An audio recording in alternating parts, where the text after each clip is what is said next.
Hello friends, welcome to YouTube my channel. Friends, आप लोग का मेरे यूट्यूब चैनल में बहुत बहुत स्वागत है।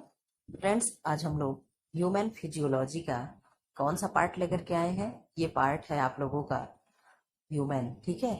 आप ये पार्ट है, आप कहोगे मैम ये पार्ट 2 है, ठीक है। एक पार्ट हम करा चुके हैं और ये सेकेंड पार्ट है। इसमें क्वेश्चन कितने होंगे जिसकी गणना नहीं है, ठीक है। हो सकता है 300 प्लस भी हो सकता है 250 हो, लेकिन इससे कम नहीं है, ठीक है। 250 से कम नहीं है। और इसमें क्या क्या कवर किया गया है ये सुन लीजिए। हाथ और पैर की हड्डी हो गई, ठीक है। लीवर है, किडनी है, आप लोग सुनते चलिएगा। किडनी है, छोटी आंत है, बड़ी आंत है, कान है, ठीक है। और क्या है? लार है, ठीक है। और क्या है? आंख है, ब्रेन है। और क्या है? आंख है, ब्रेन है और पित्ताशय है यानी गॉल ब्लैडर है। यानी पूरे जितने भी मैं आपको यहाँ पे लिख चुकी हूँ, अभी भी आगे चलोगे आप लोग तो मुझे पूरा याद नहीं क्या क्या इसमें मैं क्वेश्चन टाइप करवा के लाई हूँ या की हूँ, ठीक है। और इसमें लीवर हो गया, और क्या हो गया, और चलिए आगे आप आएगा तो देखा जाएगा, ठीक है। इससे मतलब पूरा एकदम मेन फिजियोलॉजी एक एक अंग के क्वेश्चन बना करके लाए हैं। जो भी छूट गया होगा तो फिर पार्ट 3 करके ले आएंगे, ठीक है। आप लोग अपनी कंटिन्यूटी से पढ़ाई पे ध्यान दीजिए, ठीक है। क्योंकि न्यूज सुनने में आया है कि शायद हो सकता है एग्जाम टले, लेकिन किसी के बातों में आने की जरूरत नहीं है। जो चीजें जैसे हैं आप अपने पढ़ाई को उसी तरीके से करते रहिएगा, ठीक है। अगर एग्जाम टले तो भी क्या हुआ, क्या एक दिन में कोई तैयारी कर लेता है। तो आप लोग इसी शिद्दत से क्लास में बने रहिएगा। मैं आप लोग का हाल चाल पूछ लें, मैं उम्मीद करती हूँ आप लोग स्वस्थ होंगे, मस्त होंगे, पढ़ाई लिखाई में व्यस्त होंगे। और पढ़ाई लिखाई आप लोग अपनी कंटिन्यूटी से करते रहिए, किसी की बातों में आने की जरूरत नहीं है। हाथ पैर की हड्डियों से रिलेटेड कुछ क्वेश्चन है, पहले शुरू शुरू में हम लोग देखते हैं। हाथ में एक्सप्लेन मैं नहीं करूंगी क्योंकि पार्ट पार्ट में तोड़ तोड़ के हम मैं क्वेश्चन लाई हूँ, ठीक है। तो धीरे धीरे हम लोग ऑप्शन के साथ पढ़ते चलेंगे। आप लोग कहोगे तो मैं आंसर छुपा दिया करूंगी, ठीक है। क्योंकि एक्सप्लेन नहीं करूंगी, जहां करने लायक रहेगा करूंगी, नहीं तो ऐसे सब क्वेश्चन आया हुआ, ठीक है। हाथ में कुल कितनी हड्डियां होती हैं? 14 है, 24 है, 27 है, 30 है। तो आप क्या कहोगे? आप कहोगे मैम 27 होती है। कितनी होती है? 27 होती है। पैर में कुल कितनी हड्डियां होती हैं? तो आप कहोगे मैम पैर में कुल 26 हड्डियां होती हैं, ठीक है। मनुष्य के शरीर में सबसे लंबी हड्डी कौन सी होती है? ह्यूमरस है, फीमर है, रेडियस है, टिबिया है। तो आप कहोगे मैम जो फीमर है ये जांग की हड्डी हो गई, ये रेडियस है, और जो ह्यूमरस ये जांग की हड्डी हो गई, ठीक है। किसकी हड्डी हो गई? नहीं, ह्यूमरस ना, रेडियस। ह्यूमरस तो फीमर जांग की हो गई ना। ह्यूमरस ये हाथ की हड्डी है, ठीक है। कहाँ की हड्डी है? ये हाथ की हड्डी है। और हाथ में कहाँ भी इस तरीके से, अगर ये पंजा वाला पंजा हो गया, यहाँ पे ये हाथ है, और यहाँ से जो मोटा वाला हिस्सा बनता है ये क्या है? ह्यूमरस है, ठीक है। ये क्या है? एक रेडियस है, एक अल्ना है, ठीक है। एक क्या है? एक रेडियस है, एक अल्ना है। कलाई की हड्डी को क्या कहते हैं? तो कलाई की हड्डी को क्या कहते हैं? मेटाकार्पल्स कहते हैं। क्या कहते हैं? मेटाकार्पल्स कहते हैं। उंगलियों की हड्डी को क्या कहते हैं? फैलेंजेज कहते हैं। नहीं, इसको क्या कहते हैं? कार्पल्स कहते हैं। आज ये 5 हड्डी जाती है, इसको हम मेटाकार्पल्स कहते हैं, ठीक है। क्या कहेंगे? मेटाकार्पल्स, फैलेंजेज और कार्पल्स, रेडियस, अल्ना, ह्यूमरस, ठीक है। ये क्या है? सब हाथ की हड्डियां हैं, ठीक है। और ये फीमर जो है जांग की है। ये पैर का जो दिया है टिबिया, तो ये कहाँ की हड्डी है? पैर की है। इस तरीके का अगर ये पैर है, इसको मानने के लिए आप लोग मान लीजिएगा कि हाँ मैम ये पैर ही आप बनाई है, ठीक है। ये पैर है। और यहाँ से ये जो है पैर का ये जो जांग हम बना दिए, ठीक है। यहाँ घुटना हो गया। ये देखिए ये ऐसे 5 उंगली जा रही है जो पैरों की अंगुलियों की है। और यहाँ एक टखना होता है, ठीक है। ये यहाँ भी उंगली को क्या कहेंगे? फैलेंजेज कहेंगे। क्या कहेंगे? फैलेंजेज कहेंगे। इसको क्या कहेंगे? मेटाटार्सल्स कहते हैं। क्या कहते हैं? मेटाटार्सल्स कहते हैं, ठीक है। मेटाटार्सल्स, ठीक। और इसको क्या कहेंगे? टार्सल्स कहेंगे। क्या कहेंगे? टार्सल्स कहेंगे। सुनते रहिएगा आप लोग। यहाँ 2 हड्डी है, एक क्या है? टिबिया है, एक फिबुला है। क्या है? एक टिबिया है, एक फिबुला है। और यहाँ घुटने में एक चक्री जैसे हड्डी होती है, इसको क्या कहते हैं? पटेला कहते हैं। क्या कहते हैं? पटेला कहते हैं। और ये जो हड्डी है क्या हो गई? जांग की फीमर हड्डी हो गई। आई थिंक अब आप लोगों को हड्डियों का नाम पता चल गया होगा, कैसे कैसे हड्डियों के क्या क्या नाम है। हड्डियों के नाम से क्वेश्चन बनते हैं कि टिबिया कहाँ पाया जाएगा, फिबुला कहाँ पाया जाएगा। तो इसलिए आपको ये चीजें लर्न करके रखनी होगी, ठीक है। अब आगे बढ़ चलो। फीमर हड्डी कहाँ पाई जाती है? तो पैर में। ह्यूमरस हड्डी कहाँ स्थित होती है? कंधे से कोहनी तक। कहाँ होगी? ह्यूमरस जो होती है कंधे से कोहनी तक, बताया ना आपको। अगर इस तरीके से एक व्यक्ति को हम बना दें, ठीक है, कहोगे मैम आप ना बनाइए तो ही सही है, ठीक है। ये जो हो गया, और यहाँ से क्या है, ये हाथ की हमारी ये जो कोहनी है, एल्बो है, ठीक है। अब यहाँ से मान लीजिए हम उंगली बना दिए, तो यहाँ तक की जो हड्डी होती है इसको क्या कहते हैं? ह्यूमरस कहते हैं। क्या कहते हैं? ह्यूमरस कहते हैं, ठीक है। और यहाँ दो हड्डी है, क्या है? एक रेडियस है, एक अल्ना है। ये कलाई वाली हड्डी क्या है? तो आप कहोगे मैम टार्सल्स, कार्पल्स है। और जो ये चीजें है ये क्या है? मेटाकार्पल्स है। आप लोग जानते हो मेटाकार्पल्स और मेटाटार्सल्स, मैं दोनों में बड़ा कंफ्यूज रहती हूँ। तो कार्पल्स तो हाथ में जाता है और टार्सल्स नीचे जाता है। तो मैं कैसे याद की हूँ आपको मालूम है? मैट्रिक लगाई है कि टार्सल्स मतलब टांग, ठीक है। और इसी तरीके से आप भी याद रख लो। तो मैं, आप देखते होगे बताते समय मैं जरूर एक बार हिचकती हूँ, फिर अपने मैं ट्रिक को फॉलो करती हूँ कि क्या था टार्सल्स कार्पल्स, तब मैं आंसर आपको सही बता पाती हूँ, ठीक है। तो क्या होगा? ट से टांग होता है और ट से टार्सल्स होता है। तो जो टार्सल्स होगा, और टखना भी आप मान लो, पैर में क्या होता है? पैर में ही तो टखना होता है। तो टखना से टार्सल्स, तो टार्सल्स जो होगा वो कहाँ होगा? पैर में होगा। और जो कार्पल्स होगा वो कहाँ होगा? हाथ में होगा। इस तरीके से आप लोग भी याद करते चलो, ठीक है। तो ये क्या हो गया? कार्पल्स हो गया। और ये क्या हो गया? मेटाटार्सल्स हो गया। एक उंगली में हमारी कितनी हड्डी होती है? तो आप कहोगे मैम एक उंगली में 3 हड्डी होती है, इसीलिए उंगली क्या है, इस तरीके से 3 टुकड़ों में ऐसे उंगली टूटने के लिए तैयार होती है। आप लोग इसको देखो ऐसे अपनी उंगली करके, कैमरा होता तो मैं आपको दिखाती मैं अपना हाथ कैसे कर रही हूँ, ठीक है। तो एक उंगली में, एक हाथ में 3 उंगली, 3 हड्डी होती है, ठीक है। तो कितना हो गया? 3 चौक 12, अंगूठे में 2 होती है, ठीक है। तो इस तरीके से हड्डियों का विभाजन हुआ है। अब आ जाइए आप लोग ऊपर। ह्यूमरस की हड्डी यही हो गया, ठीक। कलाई की हड्डी को क्या कहते हैं? देखिए आ गया, तो क्या कहेंगे? कार्पल्स कहेंगे। हम कह रहे हैं ना, बहुत ज्यादा समझाने की जरूरत नहीं है। क्यों? क्योंकि मैं एक ही क्वेश्चन तोड़ तोड़ कर लाई हूँ, ठीक है। तो कलाई की हड्डी को आप क्या कहोगे? आप कहोगे मैम कार्पल्स कलाई की हड्डी को कहते हैं, ठीक है। कार्पल्स कलाई की हड्डी को कहेंगे। हाथ की हथेली में कौन सी हड्डी होती है? तो आप कहोगे हाथ की हथेली, हथेली में क्या होगी? हथेली यानी जो पंजा होता है, ठीक है। तो क्या होगा? कार्पल्स होगा, मेटाकार्पल्स होगा, फैलेंजेज होगा, रेडियस और अल्ना होगा। आप कमेंट बॉक्स में कमेंट करिए इन चारों हड्डियों को कहाँ कहाँ होती हैं। तो आप कहोगे मैम मेटाकार्पल्स जो होता है क्या होगा? कलाई की हड्डी, हाथ की हथेली की हड्डी होती है, ठीक है। कहाँ होगी? हाथ की हथेली की हड्डी होगी। आप कहोगे मैम उंगलियों की हड्डियों को क्या कहते हैं? फैलेंजेज कहेंगे, मेटाकार्पल्स कहेंगे, टार्सल्स कहेंगे, ह्यूमरस कहेंगे। तो आप कहोगे मैम उंगलियों की जो हड्डी होती है उनको हम क्या कहते हैं? हम 6 उंगली हो गई क्या? 6 जा रही है, ठीक है। तो उनको हम क्या कहते हैं मैम? उनको हम फैलेंजेज कहते हैं। क्या कहते हैं? फैलेंजेज कहते हैं। और ये जो यहाँ से 5 हड्डी जो है, जो उंगलियों को बनाती है, ये क्या कहलाएगी? कार्पल्स कहलाएगी। क्या कहलाएगी? मेटाकार्पल्स। क्या है? मेटाकार्पल्स। और कलाई में 8 हड्डी हमारे होती हैं, ये क्या है? कार्पल्स है। क्या है? कार्पल्स है। ऐसे मैं चित्र भी बनाते चलूंगी ताकि आप लोग को याद हो जाए। चित्र तो मुझे नहीं आता, फिर भी उल्टा सीधा, ठीक है। अब इधर आ जाओ आप लोग। पैर की एड़ी की सबसे बड़ी हड्डी कौन सी है? तो आप कहोगे मैम टिबिया है, फिबुला है, कैलकैनियम है, टार्सल्स है। आप बता दो क्या होगा? तो आप कहोगे मैम कैलकैनियम जो होगा पैर की एड़ी की सबसे बड़ी हड्डी है, ठीक है। पैर की उंगलियों की हड्डी को क्या कहते हैं? आप कहोगे मैम चाहे पैर की उंगली हो चाहे हाथ की उंगली हो, दोनों उंगलियों को हम फैलेंजेज कहते हैं। क्या कहते हैं? फैलेंजेज कहते हैं, ठीक है।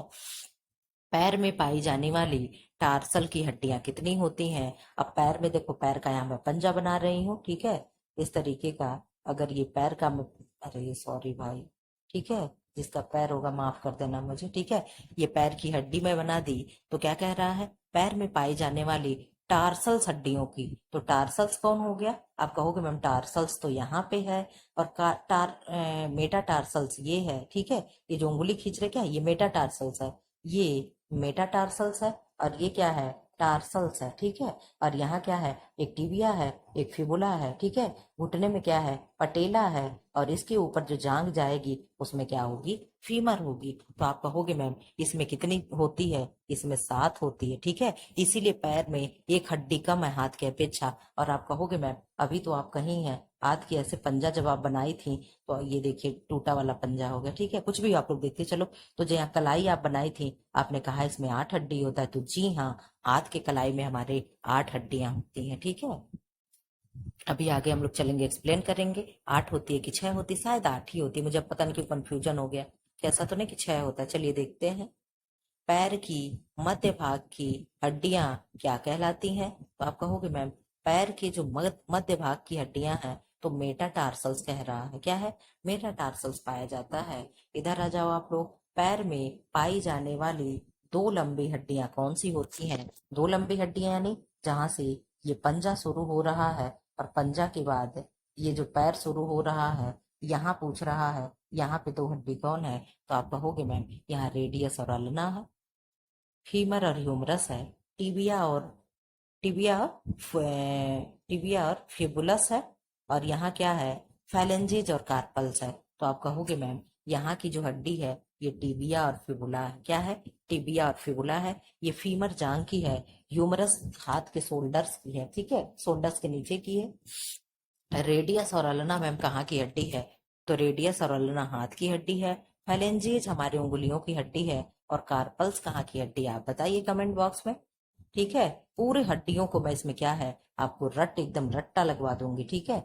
हाथ में कोहनी से नीचे की 2 मुख्य हड्डियां कौन सी होती हैं, अब यहाँ से पूछ रहा है ये कोहनी के नीचे से ये जो हाथ ऐसे बन रहा है, ठीक है, इस तरीके, अरे भाई ऐसा बिना हाथ बना दीजिए मैम कि एकदम हाथ के नाम पे ही लोगों को डर लग जाए, ठीक है।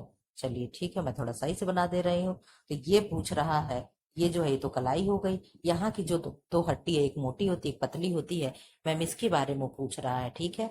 हम कहे चलो ठीक है यहाँ के बारे में बता दो, तो ये कौन सी 2 हड्डियां होती है मैम, ये कोहनी के नीचे जो 2 हड्डी है कौन सी है, टिबिया और फिबुला है। तो आप कहोगे मैम ये तो ऊपर हम लोग पैर में देख करके आए हैं, रेडियस और अल्ना है, मैम हो सकता है ह्यूमरस और फीमर है, मैम ह्यूमरस तो यहाँ की हड्डी हो गई, ठीक है, यहाँ की जो हड्डी हो गई ये क्या है, आप कहोगे मैम जो यहाँ की हड्डी हो गई ये है ह्यूमरस, ठीक है। और जो पैर में जांग की हड्डी हो गई वो फीमर हो गई, तो मैम क्या है, रेडियस और अल्ना, ये है, एक रेडियस है एक अल्ना है, ठीक है। क्या होगा, एक रेडियस है एक अल्ना है। आप लोगों को एक ट्रिक दे दे याद करने के लिए, अगर कोई पूछे रेडियस कहाँ की हड्डी है, तो आप कहोगे मैम रेडियो, रेडियो हम हाथ से पकड़ते हैं, ठीक है। अगर हम कहें कि रेडियो, अगर हम कहें आपको चलाने के लिए तो आप किससे चलाओगे, पैर से कि हाथ से, तो आप कहोगे नहीं मैम रेडियो तो हम हाथ से चलाएंगे, पैर से कौन चलाता, आप भी ऐसी बातें करती हैं, ठीक है। तो आप क्या कहोगे, मैम हम हाथ से चलाएंगे। तो रेडियस एक याद हो गया, और अल्ना को कैसे याद कराएं, कुछ समझ में नहीं आ रहा। अल्ना, चलो याद आया, अलता, अलता क्या होता है? अलता लगाते तो पैर में है, ठीक है, क्या है, पैर में जो एड़ी वगैरह में जो महावर लगाते हैं उसे ही तो अलता कहते हैं। आप लोग बताएगा क्या कहते हैं, मेरे यहाँ तो अलता ही कहते हैं, ठीक है। तो अलता हम किससे लगाते हैं, डायरेक्ट पैर में नहीं ना लगा लेते हैं कि पैर से पैर में लगाते हैं, नहीं ना। तो आप कहोगे नहीं मैम, हमारे यहाँ तो अलता उंगली से लगाई जाती है, या तो लगाने वाला इस तरीके की एक लकड़ी आती है, और यहाँ पे ऐसे थोड़ा सा नुकीला मोटा होता है, इसी से हम लोग लगा लेते हैं। तो भाई अगर इस नुकीले से भी लगा रहे हो तो भी हाथ से ही तो लगाओगे। आपने कहा जी मैम ये आप बिल्कुल सही कही हैं कि हम लोग लगाएंगे हाथ से ही। तो अब याद रहेगा आपको कि रेडियो हाथ में पकड़ोगे और जो आलता होगा उसे भी आप हाथ से लगाओगे, ठीक है। ट्रिक अगर अच्छी लगी हो तो कमेंट बॉक्स में थंब भेज दीजिए, ठीक है, या दिल भेज दीजिए, ठीक है। तो आप लोग इस तरीके से याद कर लोगे। आप कहोगे मैम देखिए मैं मानती हूँ जितने भी होम साइंस के स्टूडेंट हैं बहुत कम लोग हैं जो क्या किए हैं, बीएससी होम साइंस से किए हैं, ठीक है, बाकी सब प्लेन बीए ही किए हैं। तो उनका ह्यूमन फिजियोलॉजी वाला पार्ट जो होता है, ठीक है, और क्या है फूड एंड न्यूट्रिशन वाला पार्ट, ये 2 बहुत कमजोर होता है, ये मुझे मालूम है, ठीक है। इसीलिए मैं ह्यूमन फिजियोलॉजी को आप लोगों को बहुत ही आसान भाषा में बता करके याद करवाने की कोशिश करती हूँ, ठीक है। अगर अच्छा लगा हो तो जो बिना सब्सक्राइब किए चैनल को देख रहे हो तो इस बात पे सब्सक्राइब तो बनता ही है, ठीक है। अब आ जाओ आगे। अंगूठे में कितनी फैलेंजेज होती हैं, यानी अंगूठे में कितनी उंगली होती, मैंने बताया ना अंगूठा कितनी जगह से मुड़े, आप कहोगे मैम अंगूठा एक ही जगह से मुड़ता है, 2 भाग में टूट जाता है। तो अंगूठा हमारा क्या है, अंगूठा जो है 2 भाग में टूटता है, यानी 2 उंगली होती है। मैम बाकी उंगलियों में क्या होता है, तो इस तरीके से 3 भाग होते हैं, ठीक है, ऐसे ऐसे 3 भाग होते हैं। तो बाकी उंगलियों में कितना, यहाँ तक कि कानी वाली उंगली में भी जो होता है ये भी 3 भाग होता है, ठीक है। तो कितनी उंगली हो गई, 2, 3, 3 6, 3 9, 3 चौक 12, अब 12 2 14। तो पूरे हाथ में कितनी उंगली हो गई, आप कहोगे मैम 14, उंगलियों में कितनी हड्डी हो गई, 14 हो गई, ठीक है। अन्य उंगलियों में कितनी फैलेंजेज होती है, आप कहोगे मैम 3 हो गया, ठीक है। पैर की सबसे लंबी हड्डी कौन सी होती है, तो आप कहोगे मैम फीमर है। कहाँ होती है, जो जांग में यानी थाई में पाई जाती है, ठीक है। टिबिया कहाँ पाया जाता है, आप कहोगे मैम टिबिया और फिबुला ये पैर में पाया जाता है, ठीक है। किस में पाया जाता है, टिबिया और फिबुला पैर में पाया जाता है, ठीक है। अब आप धीरे धीरे मैं समझ सकती हूँ कि आप लोग को क्वेश्चन याद हो रहे होंगे, हो रहे हैं कि नहीं, कमेंट बॉक्स में कमेंट करिए कि मैम याद हो रहा है। मैं ये आंसर लगा के लाती हूँ ना, इसका कोई मतलब नहीं है, क्यों, क्योंकि मैं इतना समझा देती हूँ ऊपर नीचे आते आते कि सारे क्वेश्चन आप लोग को एक्सप्लेन ही मिलता है। स्कैपुला हड्डी कहाँ होती है, पैर में, पैर के ऊपरी हिस्से में, गर्दन में, कलाई में। अब आप बता दो कहाँ होती है। आप कहोगे मैम स्कैपुला जो होता है ना, ये सीने की हड्डी होती है, जो यहाँ पे, ये जो सीने की हड्डी हमारे जो हाथ से शोल्डर को सोने सीने से जुड़ी रहती है, ठीक है। ये इस तरीके का मान लीजिए, ओहो, अब हमको ड्राइंग सीखना पड़ेगा। ये जो अगर ऐसे मान लीजिए, ठीक है, ये कोई व्यक्ति है, ठीक, तो ये जो यहाँ से ऐसे शुरू हो रहा है, ये कौन सी हड्डी हो गई, ये तो कॉलर बोन हो गई। देखिए नीचे दिया क्या है, ये कैल्विकल है, क्या है, क्लेविकल है। ये जो हमारी ब्यूटी बोन इसको कहते हैं, ठीक है, औरतों में अक्सर होता है, ये क्या है, ये क्लेविकल है। लेकिन यहाँ से एक हड्डी आती है ऐसे, आप लोग देखिएगा कंकाल को, और ये हड्डी ऐसे हाथ से ऐसे जोड़े होती है, यही क्या कहलाती है, यही स्कैपुला कहलाती है, ठीक है। ये क्या, ये वाली जो हड्डी है यही स्कैपुला कहलाती है। और क्या होती है, इसको कैसे आप याद करोगे, स्कैपुला, ठीक है। तो क्या होता है, जब सीने को फुलाते हैं, छाती को फुलाते हैं, जो लोग आर्मी वगैरह में जाते हैं, यूपीपी वगैरह में, तो क्या होता है, उनके सीने की चेस्ट की नाप ली जाती है, तो क्या होता है, स्कैपुला यानी क्या है, सीने को फुलाओ, ठीक है। तो पीठ के ऊपरी हिस्से वाला जो होगा हड्डी क्या होगा, स्कैपुला होगा, ठीक है। तो ऐसे फुलाते हैं, तब वहां पे क्या होती है, उनके चेस्ट की नाप ली जाती है। ऐसे कुछ याद कर लीजिएगा, हम ऐसे याद किए हैं, ठीक है। अब इधर आ जाओ, क्लेविकल हड्डी को आमतौर पर क्या कहते हैं, तो आप कहोगे मैम क्लेविकल जो हड्डी होती है, जो इस तरीके की यहाँ हड्डी होती है, इसको ब्यूटी बोन कहते हैं, इसको कॉलर बोन कहते हैं, ठीक है, क्योंकि कॉलर के नीचे होता है। जिसको क्या कहते हैं, हंसली कहते हैं ना, हंसली, हंसली, हंसुली ऐसे कुछ कहते हैं, हंसली। टार्सल्स किस अंग से संबंधित है, हाथ से, पैर से, पीठ से, खोपड़ी से। अब आप बताओ क्या है। आप कहोगे मैम टार्सल्स जो होगा ये किस में पाया जाएगा, ये तो आप बताते आ रही हैं। टार्सल्स, तो ट से टार्सल, ट से टांग, तो कहाँ होगा मैम, पैर में हो जाएगा। 1 सेकंड में ब्रेक चाहूंगी। चलिए ब्रेक से वापस आ गए। अब क्या था, अब तक हम लोग बोन देखे, कहाँ का बोन था, हाथ और पैर का, ठीक है। अब हम लोग देखेंगे लीवर से। लीवर से क्वेश्चन है, कितने क्वेश्चन है, 25 या 30 क्वेश्चन होगा, ठीक है। अब लगातार लीवर लीवर से क्वेश्चन आएगा। आप इधर आ जाओ। लीवर शरीर का कौन सा अंग है, सबसे छोटी ग्रंथि है, सबसे बड़ा ग्रंथि है, सबसे बड़ा अंग है, सबसे छोटा अंग है। तो आप कहोगे मैम लीवर जो है हमारे शरीर का सबसे बड़ा ग्रंथि होता है, क्या है, सबसे बड़ा ग्रंथि होता है, ठीक। लीवर का मुख्य कार्य क्या है, तो लीवर का मुख्य कार्य है रक्त को शुद्ध करना, एंजाइम बनाना, पित्त का निर्माण करना और हार्मोन बनाना। तो आप कहोगे मैम पित्त का निर्माण करना प्रमुख कार्य हार्मोन का माना जाता है, अरे लीवर का माना जाता है। लीवर का प्रमुख कार्य क्या है, फॉर्मेशन ऑफ बाइल जूस, क्या होता है, फॉर्मेशन ऑफ बाइल जूस होता है, ठीक है। आप कहोगे मैम प्रश्न है, पित्त रस का बाइल जूस यानी पित्त रस बाइल जूस को कहाँ संग्रहित किया जाता है। आप कहोगे मैम ठीक है, बना तो रहा है लीवर, आप बता दें कि लीवर क्या है, पित्त रस बनाता है, ठीक, लेकिन बनाता तो है, रखा कहाँ जाता है, उसके लिए भी कोई स्टोर रूम होगा। हम कहे बिल्कुल स्टोर रूम होगा, भाई हमारे शरीर में भगवान ने स्टोर रूम बना के दी है। तो आप कहोगे मैम कहाँ बना के दी है, तो हम कहेंगे पित्त से पित्ताशय होगा, क्या है। बहुत लोग प्रश्न पूछा जाता है कि पित्त रस का निर्माण कहाँ होता है, तो बहुत से लोग आंसर लगा देते हैं पित्ताशय होगा, ठीक है। पित्ताशय को इंग्लिश में क्या कहते हैं, गॉल ब्लैडर कहते हैं, क्या कहते हैं, गॉल ब्लैडर कहते हैं, ठीक है, क्या कहेंगे, गॉल ब्लैडर कहते हैं। लेकिन गॉल ब्लैडर नहीं होगा, आप कहोगे मैम पित्त रस का निर्माण तो होता है लीवर में, लेकिन स्टोर होता है गॉल ब्लैडर में यानी पित्ताशय में, न कि पित्ताशय में पित्त रस बनता है। पित्त रस कहाँ बनता है? आप कहोगे मैम लीवर में बनता है, स्टोर हो जाता है आकर के पित्ताशय में। आप इधर बता दो। आप कहोगे मैम लीवर किस विटामिन का भंडार करता है? लीवर किस किस विटामिन का भंडार करता है? तो विटामिन ए हो गया, डी हो गया और विटामिन B12 हो गया। इन तीनों का स्टोर कौन करता है? लीवर करता है। मैम एक बार रिवीजन करा दीजिए केमिकल नेम का। चलिए इसे हम करा देते हैं। विटामिन ए का केमिकल नेम क्या है? रेटिनॉल है। मैं लिखूंगी, नहीं सुनते रहिएगा। विटामिन बी का थायमीन है, B2 का राइबोफ्लेविन है, B3 का नियासिन है, B5 का पेंटाथेनिक एसिड है, B6 का क्या है? पैराडॉक्सिन है, B7 का क्या है? बायोटीन है, B9 का क्या है? या विटामिन BH है। B9 का क्या है? तो आप कहोगे मैम B9 जो है B9 फोलिक एसिड है। B12 क्या है? तो B12 क्या है? साइनोकोबालामीन है। मैम सी का बता दीजिए। सी का एस्कॉर्बिक एसिड है। ठीक है, क्या है? सी का एस्कॉर्बिक एसिड है। और डी का कैल्सीफेरॉल है। डी का कैल्सीफेरॉल है।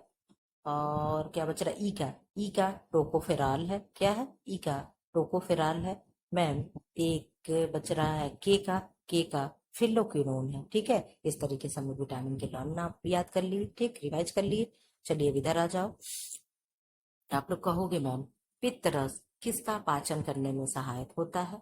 पित्त रस किसका पाचन करता है? तो आप कहोगे पित्त रस का कोई काम तो होता है कि नहीं होता है? पित्त रस कार्बोहाइड्रेट का पाचन करेगा, प्रोटीन का करेगा, फैट का करेगा, फाइबर का करेगा। तो आप कहोगे मैम जब तक पित्त रस यानी बाइल जूस नहीं होगा तब तक फैट का पाचन नहीं शुरू होगा। ठीक है, फैट का पाचन नहीं शुरू होता है। ठीक है, तो किसके लिए आवश्यक होगा? फैट के पचाने के लिए आवश्यक होगा। लीवर में कौन सा प्रोटीन बनता है जो रक्त जमने में सहायता करता है? एल्ब्यूमिन है, ग्लोब्यूलिन है, फाइब्रिनोजन है, मायोसिन है। आप कहोगे मैम ये जो मायोसिन है ये तो हमारे मसल्स में यानी मांसपेशियों में पाया जाने वाला क्या है?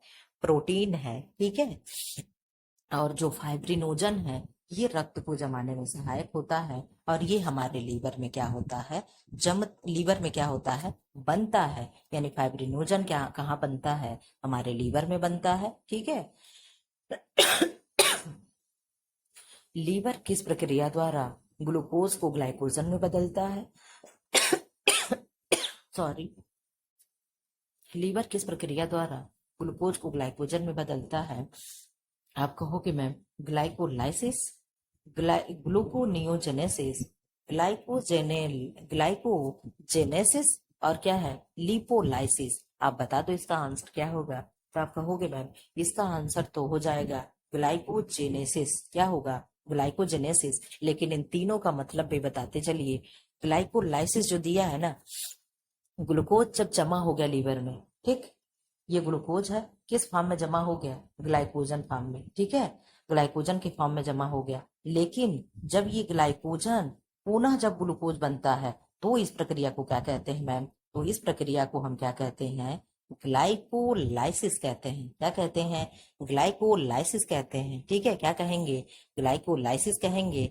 मैम ये क्या दिया है? ग्लूकोनियोजेनेसिस। आप कहोगे एनर्जी हमारी शरीर किससे ले रही थी? तो CHO से ले रही थी। लेकिन अगर CHO नहीं है तो क्या मैम फैट और प्रोटीन नहीं एनर्जी दे सकते हैं? बिल्कुल दे सकते हैं। कौन नहीं दे सकता है? फैट और प्रोटीन एनर्जी नहीं दे सकते हैं? तो हम कहेंगे बिल्कुल दे सकते हैं। ठीक है, अगर CHO नहीं है तो फैट भी एनर्जी देगा और प्रोटीन भी एनर्जी देगा। ठीक है, तो जब ये नए नए लोग आकर के एनर्जी देने लगेंगे, देखो मैं एक बात बता रही, हमारे घर में काम बटा हुआ, ठीक है, हमारा काम है कि सब्जी काट देना, ठीक है, आटा लगा देना, किसी का काम होगा झाड़ू पोछा कर देना, किसी का काम होगा बर्तन धुल देना। ठीक है, इस तरीके से काम बटे हुए हैं, ठीक। लेकिन किसी कारणवश आप घर में नहीं, ठीक है, आप घर में नहीं हो और क्या है, खाना बनाना है, तो क्या आप पूरा काम नहीं करोगे? मैम करेंगे। ठीक है, क्या है, मैं पूरा काम करूंगी, क्योंकि घर वाले ऐसे भूखे नहीं सोएंगे ना हम भूखे सोएंगे। ठीक है, तो काम तो हम सब करेंगे। ठीक, तो ये क्या हो गया? ये काम आप कर रही हैं लेकिन वो काम आपका नहीं था, तो आप कौन हो गए? आप नए लोग हो गए। कौन हो गए? हम नए हो गए। ठीक है, तो यही क्या है, जब एनर्जी देने का काम प्रोटीन और फैट कर दे तब उस प्रक्रिया को क्या कहेंगे? नहीं, क्या कहेंगे, ग्लूकोनियोजेनेसिस। क्या कहेंगे, ग्लूकोनियोजेनेसिस। कौन जब एनर्जी दे दे, जब प्रोटीन से और फैट से हम एनर्जी लेने लगेंगे तो उस प्रक्रिया को क्या कहेंगे, उस शब्द को क्या कहेंगे, उस टर्मिनोलॉजी को क्या कहेंगे, ग्लूकोनियोजेनेसिस कहेंगे। क्या कहेंगे मैम, ग्लूकोनियोजेनेसिस कहेंगे। मैम ग्लाइकोलाइसिस क्या है, तो ग्लाइकोलाइसिस है जब ग्लाइकोजन ग्लूकोज में कन्वर्ट होता है तो ग्लाइकोलाइसिस है। और मैम जब ग्लूकोज ग्लाइकोजन के फॉर्म में स्टोर होता है तो क्या है, ग्लाइकोजेनेसिस है। और मैम ये लिपोलाइसिस क्या है, तो जब क्या है, ये आप बताइएगा लिपोलाइसिस क्या है। मैं 2-3 वीडियो में मैं इसको भी करा चुकी हूँ, ठीक है, ये आपके लिए मैं छोड़ती हूँ, आप आगे आ जाओ। शरीर में अमोनिया को यूरिया में कौन परिवर्तित करता है, तो आप कहोगे मैम अमोनिया को यूरिया में कौन परिवर्तित करता है, किडनी करेगा, अग्नाशय करेगा, लीवर करेगा, आंत करेगा। तो आप कहोगे मैम अमोनिया को यूरिया में कन्वर्टेड तो लीवर ही करता है। कौन करता है, लीवर करता है। इसी चैनल पे लीवर से हम क्या है, हैंड राइटिंग में पढ़ाए हैं, ना कि कोई पीडीएफ है ना कोई क्वेश्चन है, केवल लीवर की फोटो दिखा करके मैं उसे पढ़ाई हूँ। लीवर का कितना कार्य होता है, 1 घंटे की करीब वीडियो होगी, जो ना देखा हो जाकर के देख ले, बहुत अच्छे से लीवर को समझाए हुए, ठीक है। और वहां लीवर पढ़ लोगे तो फिर दोबारा आपको लीवर पढ़ने की जरूरत नहीं पड़ेगी, अपने एग्जाम को देखते हुए। मैं डॉक्टर नहीं बनाने के लिए पढ़ाती हूँ, ठीक है, ना किसी अन्य एग्जाम के लिए। टीजीटी पीजीटी और सामान्य साइंस जहाँ पूछा जाता है उसके लिए सफिशिएंट क्लास होगा, ठीक है। आप कहोगे मैम, प्रश्न है लीवर का कौन सा हिस्सा पित्त बनाता है। लीवर के पार्ट है ना, लीवर कैसा होता है, हमारा लीवर कुछ इस टाइप का ऐसे होता है, ठीक है, ऐसे घंटी के टाइप का ऐसे कुछ लीवर होता है, ठीक, जो ऐसे क्या होता है, ऐसे पार्ट में बटा होता है, ठीक है। इधर का हिस्सा कुछ बड़ा होता है और ये हिस्सा थोड़ा सा कुछ छोटा होता है, ऐसे कुछ लीवर होता है। और यहाँ इसी लीवर में घुस करके यहाँ ऐसे पित्ताशय होता है, ठीक है, हरे कलर का, ठीक, ऐसे कुछ लीवर होता है। तो इसका किस हिस्से में लीवर बनता, पित्त रस बनता है, यानी बाइल जूस किस हिस्से में बनता है, तो आप कहोगे मैम ऊपर सेल में बनता है, ऊपर सेल में बनता है, हेपाटोसाइट्स में बनता है। देखिए आप लोगों को मैं टर्मिनोलॉजी बताती हूँ, हिपेट, जहां भी हिपेट शब्द आए वहां लीवर से जाएगा। जहां कार्डियो शब्द आए, कार्डियो, वहां कहाँ जाएगा, कार्डियो शब्द, तो मैं हाँ, कार्डियो जहां आए वहां कहाँ जाएगा, हर्ट से आए, हर्ट में जाएगा, ठीक है। वहां कहाँ आप ले जाओगे, हर्ट से। जहां जहां क्या आए, जहां जहां ऑस्टियो आए, ठीक है, क्या आए, ऑस्टियो आए, वहां आप बोन से ले जाओगे, ठीक है। और किडनी के लिए क्या आता है, नेफ्रोसिस, जहां नेफ्रोसिस शब्द आए वहां आप कहाँ ले जाओगे, किडनी के पास ले जाओगे। ये सब क्या है, ये सब शब्द पकड़ने के लिए होते हैं। तो अगर हिपेट आप जानोगे कि मैम लीवर को कहते हैं तो आप ये क्वेश्चन क्या करोगे, सही कर ले जाओगे, ठीक है। नियोफ्रान हो गया और डक्ट सेल हो गया, तो आप कहोगे मैम हिपेटोसाइट्स में बनता है। कहाँ बनता है, हिपेटोसाइट्स में बनता है, ठीक है।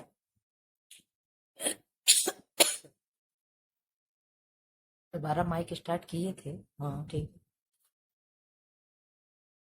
कौन सा एंजाइम लीवर में पाया जाता, नहीं पाया जाता, देखिए यही गलत होती है। आप लोग एग्जाम देने जाइएगा, प्रश्न को पढ़ते समय जहाँ है नहीं है उसको जरूर राउंड कर लीजिएगा, ऐसे सर्कल कर लीजिएगा या तो नीचे अंडरलाइन कर लीजिएगा, हाईलाइट कर लीजिएगा, ताकि वो चीजें आपसे मिस ना होने पाए।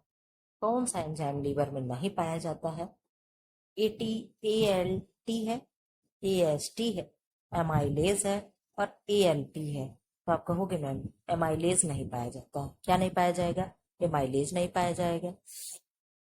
रक्त में कौन सा पदार्थ लीवर की खराबी को दर्शाता है, हीमोग्लोबिन है, बिलिरुबिन है, क्रिएटिनिन है और यूरिया है।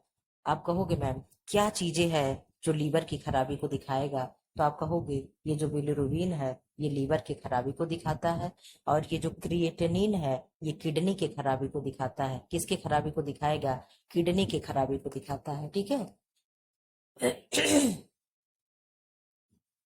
अल्कोहल के अत्यधिक सेवन से कौन सी लीवर बीमारी हो सकती है, हेपेटाइटिस ए है, सिरोसिस है, एनीमिया है, थायराइड है। आप बता दीजिए क्या होगा, तो आप कहोगे मैम सिरोसिस नामक रोग जो होगा ये अत्यधिक अल्कोहल सेवन से हो जाता है, ठीक है। क्या होगा, सिरोसिस नामक रोग हो जाएगा।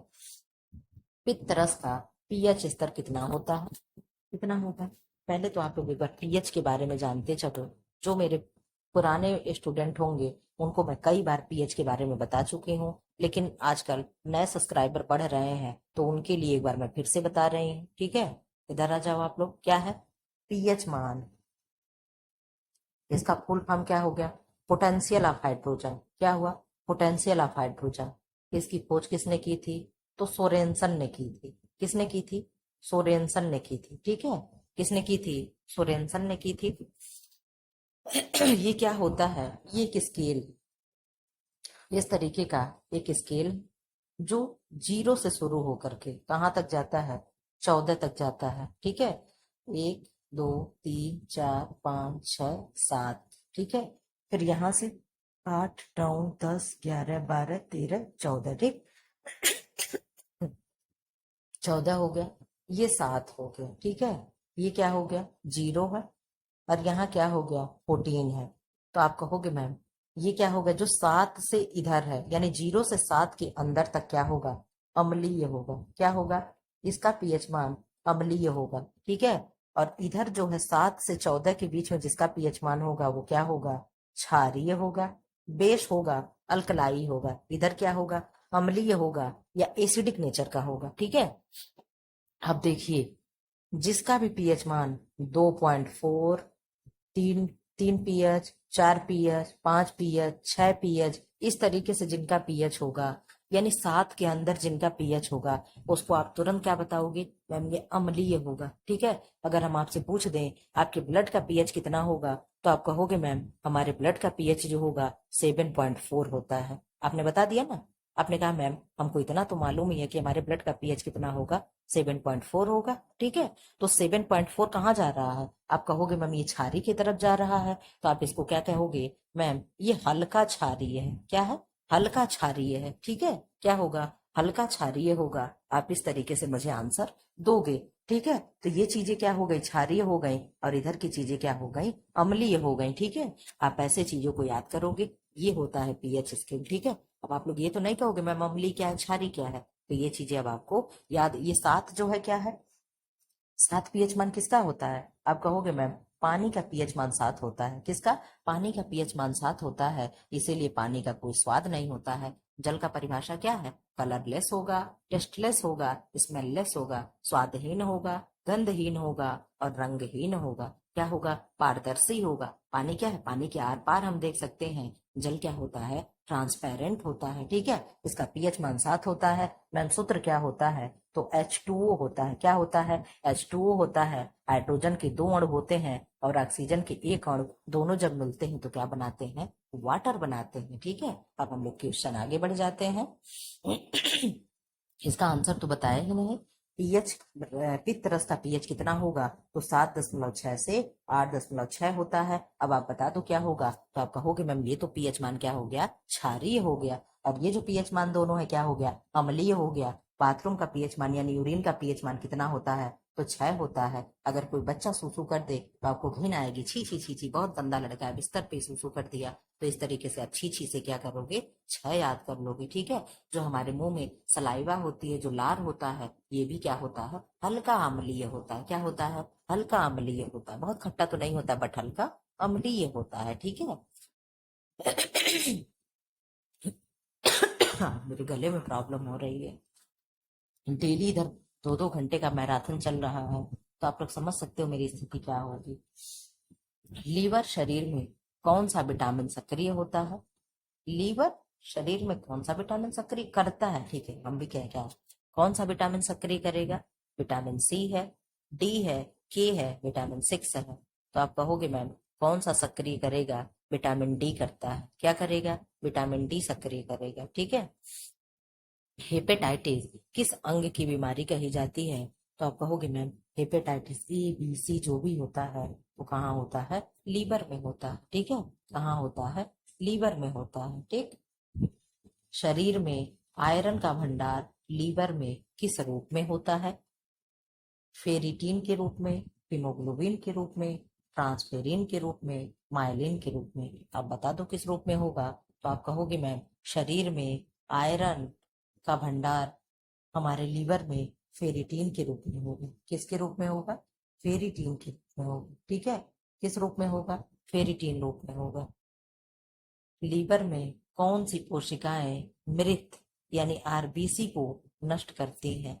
कौन सी कोशिकाएं मृत आरबीसी को नष्ट करती हैं? तो आप कहोगे मैम इसमें से डब्ल्यूबीसी हो गया, टी सेल्स हो गया, पुफर सेल हो गया यानी पुफर कोशिकाएं हो गई, और क्या है, लीवर फाइब्रोब्लास्ट हो गया। इसमें से क्या होगा मैम?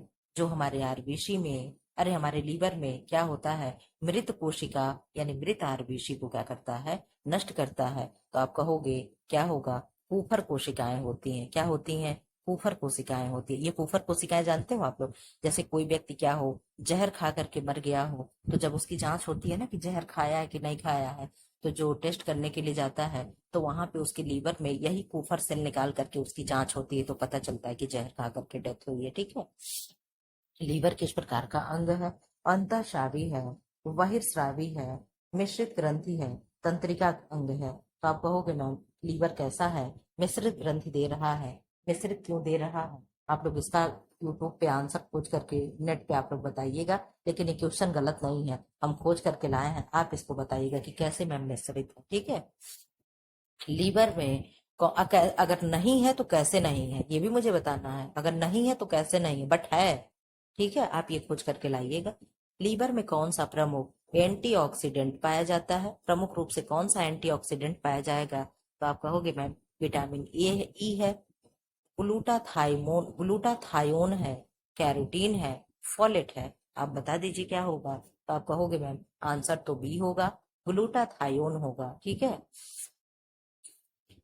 किस हार्मोन का प्रभाव लीवर पर ग्लाइकोजन विघटन में होता है? इंसुलिन है, ग्लूकागॉन है, एड्रेनलिन है, और क्या है, प्रोलैक्टिन है। तो आप कहोगे मैम जो ग्लूकागॉन होता है इसका प्रभाव क्या होता है? ग्लाइकोजन विघटन में होता है। ग्लाइकोजन विघटन मतलब ग्लाइकोजन जब ग्लूकोज के रूप में कन्वर्ट हो रहा है तो इसका क्या होगा, इसका प्रभाव दिखता है। किसका? ग्लूकागॉन का। ये कहाँ का है? ये अग्नाशय का एक हार्मोन है। जैसे इंसुलिन है, उसी के बगल से ग्लूकागॉन होता है। ठीक है, वहीं पेनक्रियाज में ही ये ग्लूकागॉन होता है। ठीक, पीलिया जिसे ज्वाइंटिस कहते हैं किसके बढ़ने से होता है? यूरिया के, क्रिएटिनिन के, बिलिरुबिन के, ग्लूकोज के। तो आप कहोगे मैम जब बिलिरुबिन नामक वर्णक हमारे शरीर में हो जाता है तो क्या होता है, व्यक्ति को ज्वाइंटिस हो जाता है। और ये बिलिरुबिन नामक वर्णक होता कहाँ है? तो आप कहोगे मैम लीवर में होता है। कहाँ होता है? लीवर में होता है। ठीक है,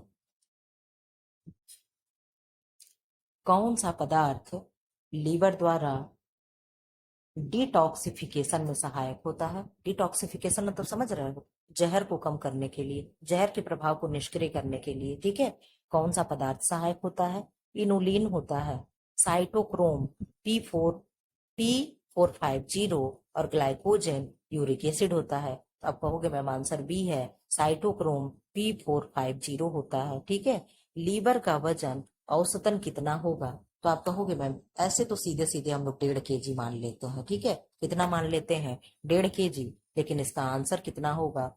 1.4 से 1.8 kg होता है। ठीक है, अगर इस तरीके से आंसर याद करना है तो कर लो, लेकिन एक शब्दों में हम लोग क्या कह देते हैं मैम, कहोगे आप लोग कि हम 1.5 kg यानी 1.5 kg क्या है, हमारा लीवर होता है। कैसा होता है? मरूम रेड कलर का होता है। ठीक है, डार्क रेड होता है। ठीक है, लीवर में बनने वाले पित्त रस में कौन सा लवण होता है?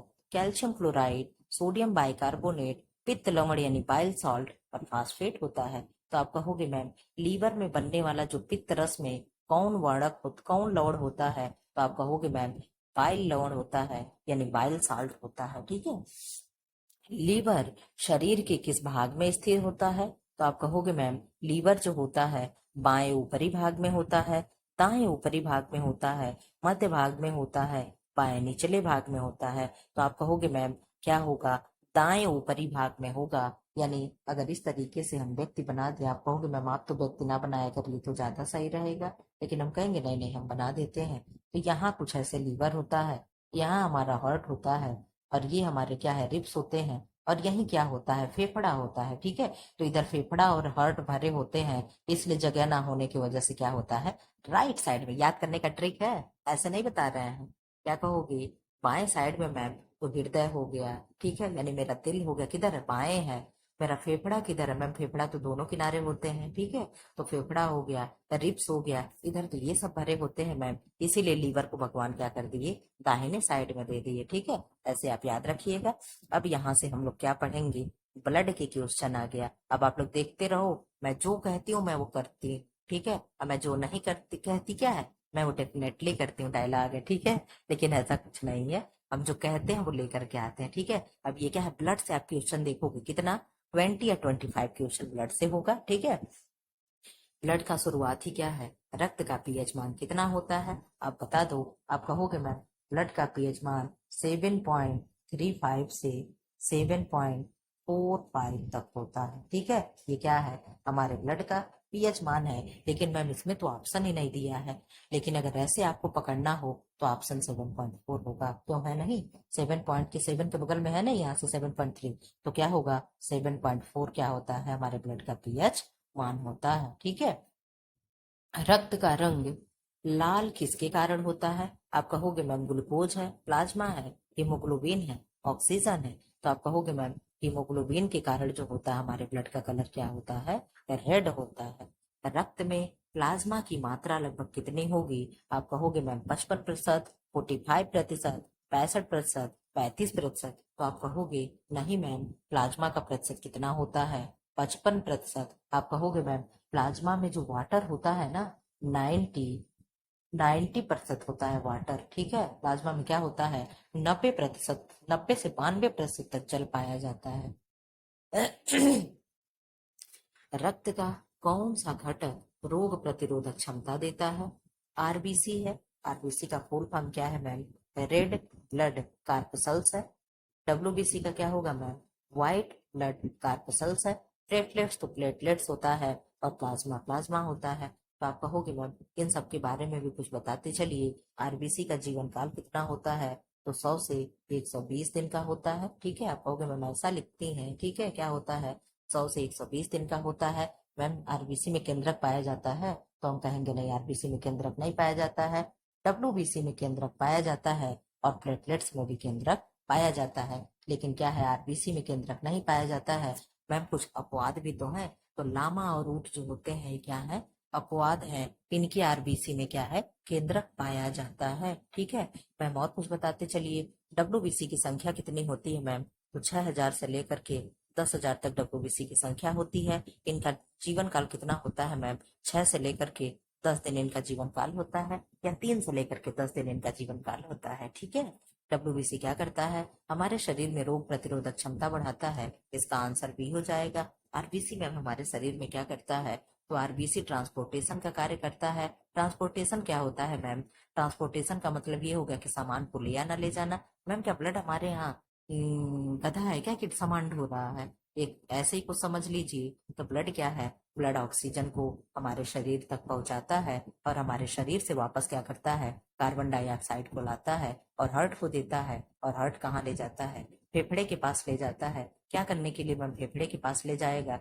तो फेफड़े के पास ले जाता है उसे शुद्ध करवाने के लिए। शुद्ध कैसे होगा मैम, क्या छलनी से छान देता है, नहीं, क्या करता है, उसमें कार्बन डाइऑक्साइड को क्या करता है, वहां कार्बन डाइऑक्साइड को क्या करेगा, उसमें कन्वर्ट कर देता है। CO2 को कार्बन डाइऑक्साइड ऑक्सीजन में क्या करता है, कन्वर्ट कर देता है। ठीक है, चलिए अपना प्रश्न देखिए, तो इसका आंसर क्या हो जाएगा, बी हो जाएगा। थक्के बनाने में कौन सी रक्त कोशिका सहायक होती है, तो प्लेटलेट्स होता है। ठीक है, प्लेटलेट्स क्या करता है, ब्लड को क्लॉट करने में सहायता करता है। आप यहीं पे प्रश्न बता दो। आप कहोगे मैम हमारी जब उंगली में कट लग गया तो क्या होगा, ब्लड बह रहा था, इस तरीके से ब्लड बहने लगा, तो यहाँ पे क्या हुआ, फाइब्रिनोजन आया और ब्लड को क्लॉट कर दिया। लेकिन ये जो मेरी उंगली है या मेरा हाथ है, इसमें जो नस बह रहा है, नसों में जो ब्लड बह रहा है, मैम ये क्यों नहीं जमता है, किसकी वजह से नहीं जमता है मैम, ऐसा कौन है जो इसको रोके रखा है, तो जो हिपेरिन होता है, क्या होता है, हिपेरिन या हिपेरिन होता है, यही क्या होता है, हमारे ब्लड को धमनियों में क्लॉट नहीं होने देता है। जो लोग हार्ट के पेशेंट होते हैं उनको डॉक्टर हिपेरिन की दवा चलाते हैं ताकि इनका ब्लड क्या हो, पतला रहे, ब्लड अगर मोटा हो जाएगा, गाढ़ा हो जाएगा, ब्लड क्लॉट हो जाएगा, तो व्यक्ति क्या होता है, हार्ट अटैक और पैरालिसिस होने के चांसेस बढ़ जाते हैं। रक्त में सबसे अधिक मात्रा में सबसे अधिक पाई जाने वाली कोशिका कौन सी है? आरबीसी है, डब्ल्यूबीसी है, प्लेटलेट्स है, और क्या है? बेसोफिल्स है। ये बेसोफिल्स क्या है? डब्ल्यूबीसी का ही पार्ट है। ठीक है, डब्ल्यूबीसी कितने प्रकार के होते हैं?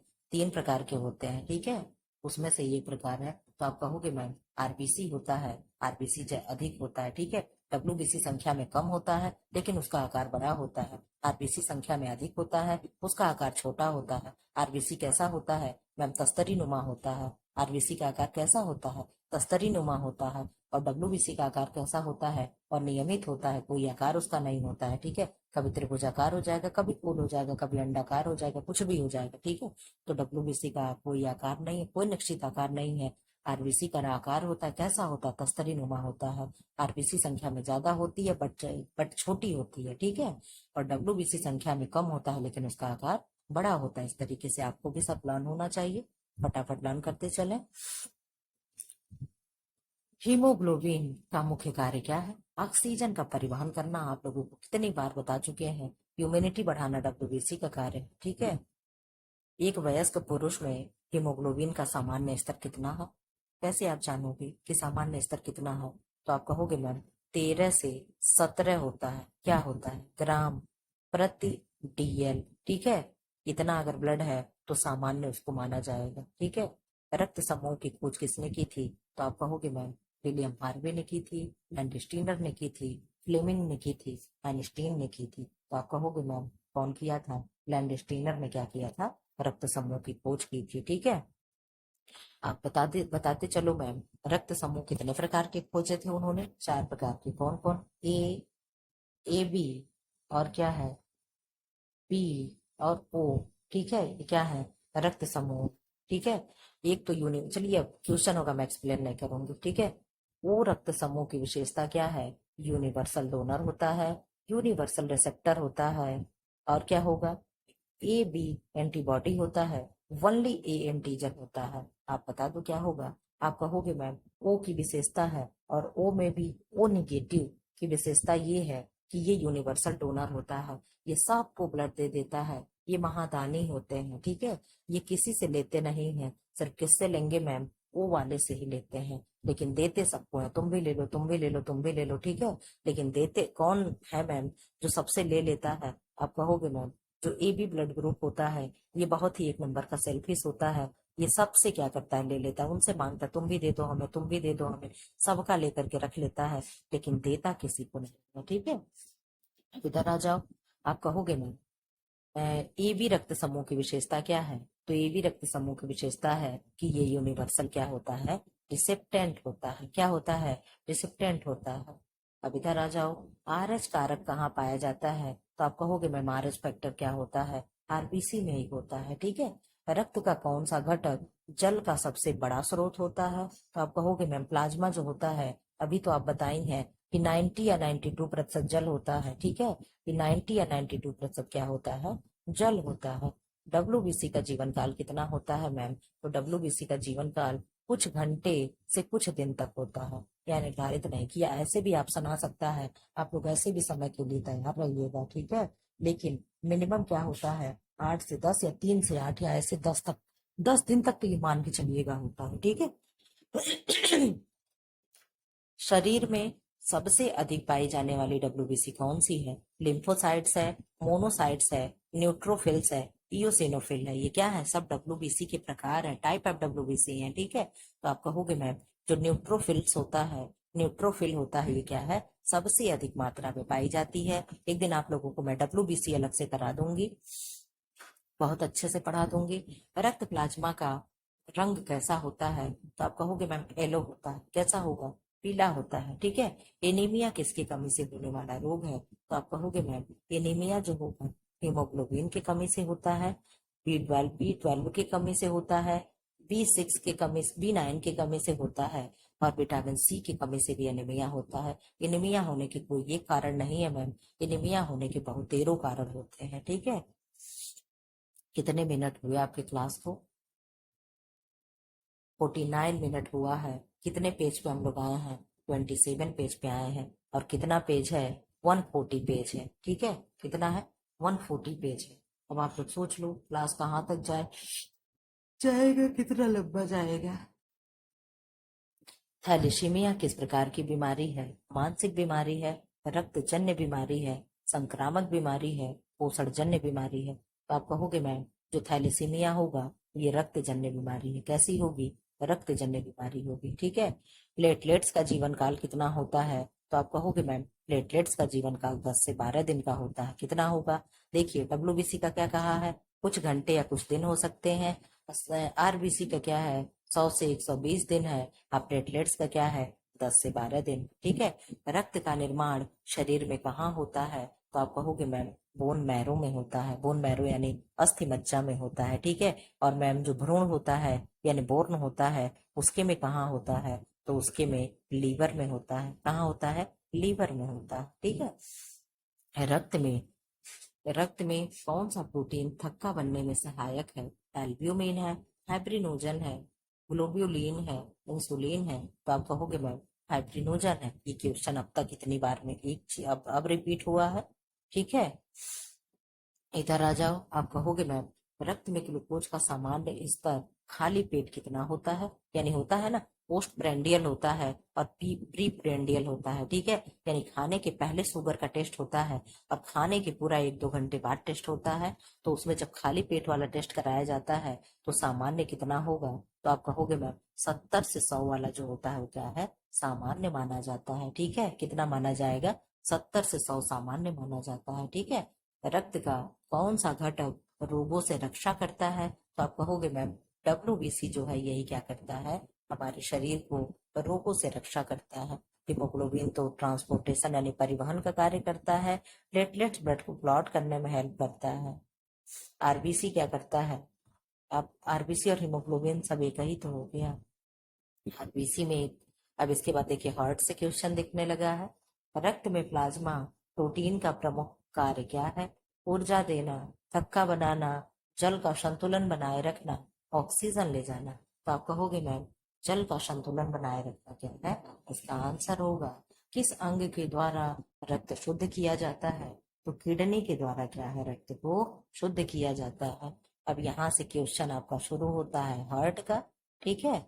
अब तक हम लोग 3-4 तरीके से क्वेश्चन देखते आए। अब आप यहाँ पे देख लो सबकी हेडिंग डली पड़ी है। क्या क्या हम लोगों को पढ़ना है, कोई झूठे नहीं कि मैम ने कह दिया हो गया। हृदय की दीवार की सबसे मोटी परत कौन सी होती है? पेंडोकार्डियम, मायोकार्डियम, पेरिकार्डियम और क्या है एपिकार्डियम? आप बता दो। आप कहोगे मैम मायोकार्डियम जो होती है सबसे मोटी परत होती है। कौन सी होगी? म से मायो, म से मोटी। ठीक है, इस तरीके से याद करो। आप कहोगे मोटी कौन होगा? तो जिसका नाम म से होगा वो मोटी होगा, माया मोटी होगी। ठीक है, ऐसे आप याद कर लो। माया जो होगा वो क्या होगी? मोटी होगी। हृदय की माया, इस तरीके से याद करो क्योंकि हृदय की चीज है ना। हृदय की माया मोटी होगी। ठीक है। हृदय की माया बाहर से मोटी है। ठीक है। सबसे मोटी परत ये दीवार की है। कौन सी है? हृदय की माया मोटी है। इस तरीके से याद कर लो। हृदय में कितने कक्ष होता है? तो आप कहोगे मैम हमारा हार्ट जो है क्या है? 4 BHK है। मैम ये BHK क्या है? तो 4 BHK का रूम फ्लैट नहीं, आप लोग जानते हो। उसी तरीके से हम लोग का हार्ट क्या है? 4 BHK है। यानी 4 चैम्बर होते हैं, 4 कमरे होते हैं। ठीक है। हृदय शरीर में किस प्रकार का अंग है? मांसपेशी अंग है, अस्थि अंग है, तंत्रिका अंग है, ग्रंथि अंग है? तो आप कहोगे मैम मांसपेशी अंग होगा। हृदय का सामान्य धड़कन यानी हार्ट रेट कितना होता है? तो 60 से 100 को सामान्य माना जाता है। ठीक है। अगर 60 है और 100 है तो इसको क्या होगा? सामान्य माना जाएगा। लेकिन नॉर्मल कितना होता है मैम? 72 बार क्या होता है? 72 बार प्रति मिनट हार्ट को हमारे धड़कना चाहिए। लेकिन अगर 60 है तो भी घबराना नहीं चाहिए और अगर 100 जा रहा तो भी हमें घबराना नहीं चाहिए क्योंकि 60 से 100 को हम क्या मानते हैं? सामान्य मानते हैं। ठीक है। हृदय में से रक्त को फेफड़े की ओर ले जाने वाली धमनी कौन सी है? अब यहाँ पे आप बहुत एकदम कंसंट्रेट हो जाइएगा। हार्ट से रक्त किधर? हार्ट से। तो जब हार्ट से ले जा रही है फेफड़े की ओर तो क्या होगा? फेफड़ा ब्लड को क्या करता है? शुद्ध करता है। क्या करता है? ब्लड को शुद्ध करता है। तो ये क्या कर रही है? शुद्ध करवाने ले जा रही है। किसके पास? फेफड़े के पास, तो कौन लेकर के जाएगा? धमनी। धमनी में क्या होता है? शुद्ध रक्त बहता है कि अशुद्ध रक्त बहेगा? आप यहीं से पकड़ लो तो आप कहोगे मैम पाल्मोनरी आर्टरी जो होगी ये क्या होगी? धमनी, रक्त से हृदय से रक्त को फेफड़े की ओर ले जाएगी। ठीक है। हृदय की ऊपरी दो कक्ष कहलाते हैं, क्या कहलाएंगे? यानी इस तरीके का अगर हम हार्ट बना दें, ठीक है, आप कहोगे मैम ऐसा हार्ट होता है? ऐसा नहीं तो कुछ इस तरीके का हार्ट हमारे यहाँ होता है। वो जो दिल विल होता है ना, ऐसा कुछ नहीं होता है, ऐसे कुछ हार्ट होता है। ठीक है। ऊपर का ऐसे ऐसे कुछ होता है शंकु आकार टाइप में, और इस तरीके का ऐसे हम लोग का हार्ट होता है। ठीक है। तो जो ऊपर पूछ रहा है कि ऊपर हृदय के ऊपरी दो कक्ष क्या कहलाते हैं, तो आप कहोगे मैम ऊपर से क्या होगा? अलिंद होगा। क्या होगा? अलिंद होगा। और नीचे का क्या होगा? निलय होगा। एक दायां अलिंद हो जाएगा, एक बायां अलिंद हो जाएगा। ठीक है। एक दायां निलय हो जाएगा, एक बायां निलय हो जाएगा। ठीक है। तो आप बता दो, यहाँ तो मैम निलय और अलिंद दे ही नहीं रहा है, तो आप कहोगे मैम यहाँ इंग्लिश में नाम दे दिया है। तो हम कहेंगे क्या हुआ इंग्लिश में दिया है? तो जो आर्टिया होता है, आर्ट्रिया जो होता है वही अलिंद होता है। तो अ से आर्टिया और अ से अलिंद हो गया, आप ऐसे याद कर लो। और यहाँ क्या हो गया? डी से, मैं नहीं, इसको क्या हम कह रहे थे, नीचे वाले का निलय, न से निलय है लेकिन मैम नहीं है, तो क्या हुआ? जब अ से आर्टिया हो गया तो क्या हो गया? वेंट्रिकल। आप नहीं याद कर सकते हो, हम याद कर लेंगे मैम। तो निलय को क्या कहेंगे? वेंट्रिकल कहेंगे। ठीक है। आगे बढ़ चलो। हृदय में रक्त का संचार कौन नियंत्रित करता है? तो आप कहोगे मैम वाल्व नियंत्रित करते हैं। कौन नियंत्रित करेगा? वाल्व नियंत्रित करते हैं। ठीक है। कौन नियंत्रित करेगा? वाल्व नियंत्रित करता है। वाल्व कितने होते हैं? आप कहोगे मैम एक तो ट्राइकस्पिड वाल्व होता है और एक ट्राइकस्पिड वाल्व होता है। मैम ये कहाँ होता है? तो इस तरीके का जब हमने आप लोगों का हार्ट बनाया था, ठीक है, ऐसे हार्ट था, तो यहीं पे क्या था? ट्राइकस्पिड वाल्व था। ठीक है। 3 दरवाजे थे और यहाँ क्या था? 2 था। बाइकस्पिड वाल्व था। ठीक है। पहले हार्ट यहाँ आएगा, यहाँ से हार्ट जब क्या है, फिर इसमें आएगा, फिर ये जब खुलता है, ये दरवाजा है, ये खुलेगा तो यहाँ आएगा, फिर ये दरवाजा खुलेगा तो फिर इधर जाएगा। नहीं नहीं, यहाँ से फिर पाइपें लगी होती है नसें, फिर ये लेकर के इधर से इधर घूमते हुए आएंगी, फिर यहाँ आएगा, फिर यहाँ से क्या होता है? ये दरवाजा खुलेगा तो इधर हार्ट में चैम्बर में ब्लड भरेगा, फिर यहाँ से क्या होता है? शरीर को क्या होता है? शुद्ध रक्त यहाँ से शरीर को बॉडी के पास तक चला जाता है। ठीक है। ऐसे कुछ संरचना होती है। ऑक्सीजन युक्त रक्त हृदय के किस भाग में प्रवेश करती है? तो आप कहोगे मैम जब भी रक्त की बात आएगी और शुद्ध की बात आएगी, हार्ट की बात आएगी, तो हम बाएं को हमेशा शुद्ध मानेंगे। तो बाएं अलिंद में क्या होता है? रक्त ऑक्सीजन युक्त प्रवेश करता है, यानी शुद्ध रक्त प्रवेश करता है। ठीक है। इधर आ जाओ। कौन सी धमनी ऑक्सीजन रहित रक्त को फेफड़े तक ले जाती है? ऑक्सीजन रहित मतलब ऑक्सीजन नहीं है। ठीक है। और ऑक्सीजन सहित मतलब ऑक्सीजन है। ठीक है। तो कौन सी धमनी हो गई? पहली बात तो हो गया, धमनी जो है वो लेकर जा रही है किसके पास? फेफड़े के पास लेकर जा रही है शुद्ध कराने। तो आप कहोगे मैम ये एक अपवाद है, ऐसे तो धमनी में क्या होता है? शुद्ध रक्त बहता है। क्या होता है? धमनी में शुद्ध बहेगा और शिरा में क्या होता है? अशुद्ध रक्त बहता है। ठीक है। लेकिन ये एक अपवाद है, धमनी है लेकिन फिर भी अशुद्ध रक्त है, तो इसको पाल्मोनरी धमनी कहते हैं या पाल्मोनरी आर्टरी कहते हैं। क्या कहते हैं? पाल्मोनरी आर्टरी कहते हैं। ठीक है। दिल के दौरे, हार्ट अटैक का मुख्य कारण क्या होता है? रक्त की अधिकता होता है, धमनियों का संकुचन होता है, कम हीमोग्लोबिन होता है और तेज धड़कन होता है। तो आप कहोगे मैम धमनियों का संकुचन हो गया। संकुचन और क्या होता है? फैलाव। ठीक है। ये कैसे होगा मैम? 120/80 जो MMHg होता है ना, यही संकु एच जी, यही जो होता है, यही धमनियों का संकुचन होता है। यही हम लोग नापते हैं कि हमारा हार्ट कैसे कार्य कर रहा है। ठीक है। बीपी बढ़ी तो नहीं है। जब बीपी यही जब 120 है, यही 150 हो जाता है या 40 हो जाता है, और ये जो 80 है यही 100 प्लस हो जाता है, तो व्यक्ति को कभी भी दिल का दौरा, हार्ट अटैक हो सकता है, पैरालिसिस का अटैक हो सकता है, ब्रेन हेमरेज हो सकता है। ठीक है। यही धमनिया क्या है? यही सिस्टोल है और यही डायस्टोल है। यही संकुचन जब होते हैं तब इन्हीं में जब रिफ्लेक्ट होता है तो ये चीजें होता है। ठीक है। हृदय का मुख्य कार्य क्या है? पाचन है, स्फूर्ति देना है, रक्त पंप करना है, हार्मोन बनाना है। आप कहोगे मैम हार्ट का हमारे पास एक ही काम है, क्या करता है? वो रक्त को पंप करता है, केवल ब्लड को क्या करेगा? पंप करता है। पंप कैसे करता है? आप हमारे अगर कैमरे में होते तो मैं आपको दिखा पाती। ऐसे मुट्ठी आप ऐसे अपना बांधिए खोलिए, बांधिए खोलिए, बस यही हार्ट का मेरे काम, ठीक है। जब ऐसे मुट्ठी बांधा तो क्या हुआ? ब्लड पूरे शरीर को फ्लो कर गया, ठीक है। आज जब मुट्ठी खोला तब हार्ट में आकर के फिर ब्लड ब्लड क्या है? भर गया, ठीक है। यही हार्ट का काम है। मुट्ठी खोलिए, क्या हुआ? मेरा मुट्ठी क्या फैल गया, ठीक है, विसरण हो गया। तो जब विसरण होगा तो क्या होगा? शिथिलन हो गया, रुक गया, ठीक है। तो हार्ट क्या होगा? पूरे शरीर में ऐसे फटाफट भागेगा। और जब मुट्ठी ऐसे बांध सॉरी सॉरी क्या होगा? तब हार्ट के चैम्बर में ब्लड आकर के बह जाएगा। और जब मुट्ठी बांधा तो क्या होगा? सारे ब्लड को एकदम, ब्लड क्या होगा? पूरे बॉडी को फट फट फट फट रेंगते रेंगते भागते चला जाएगा। यही क्या होता है? हार्ट का मेरे काम होता है, ठीक है। बायां निलय किसको रक्त पंप करता है? अब आप बता दो। आप कहोगे मैम इस तरीके का आप हार्ट बनाए तो गोल हार्ट आप बना रहे हैं।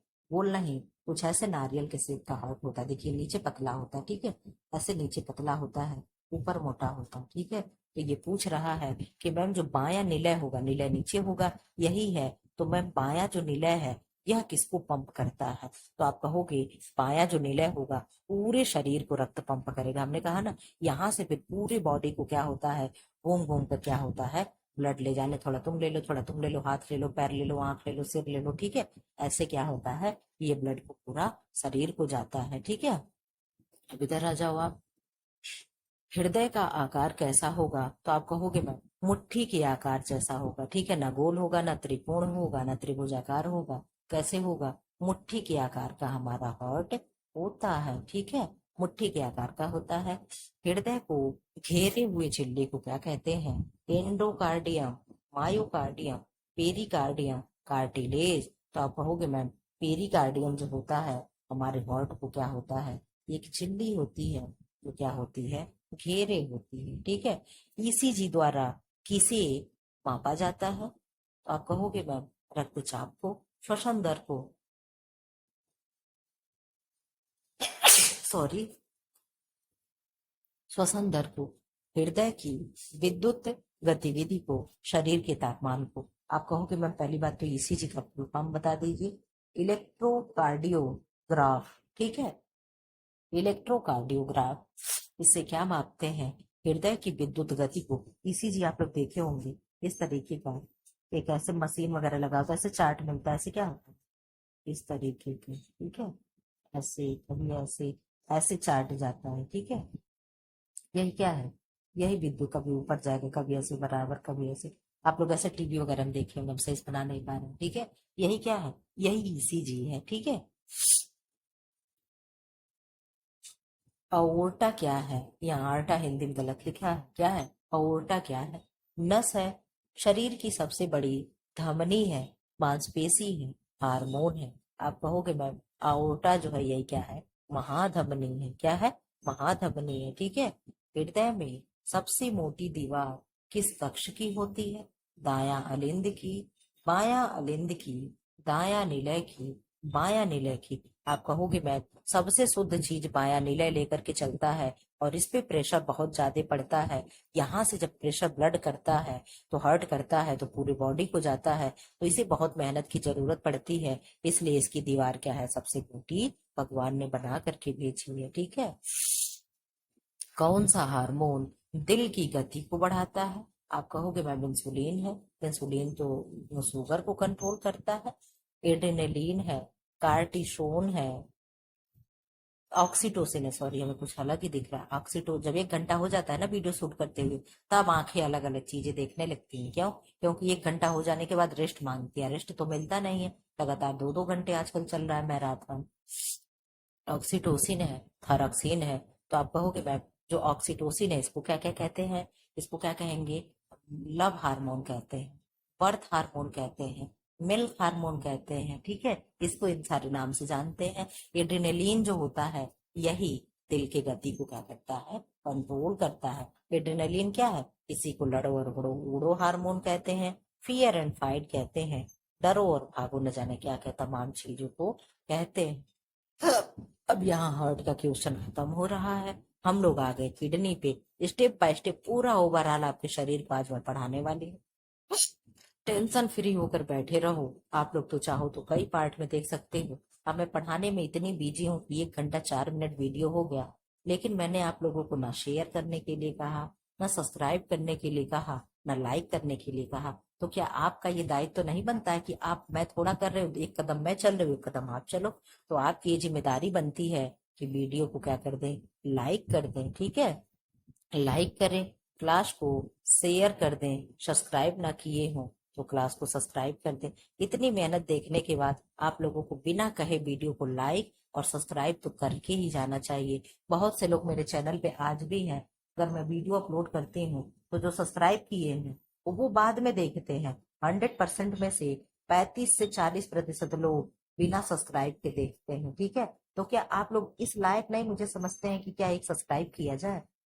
भाई अगर इतना मैं बुरा पढ़ा रही हूँ तो आप कमेंट बॉक्स में कुछ लिख सकते हो, लेकिन अगर अच्छा है तो आई भाई आप एक सब्सक्राइब तो बनता ही है। ठीक है, चलिए ठीक है, बहुत सारी बातें हो गई।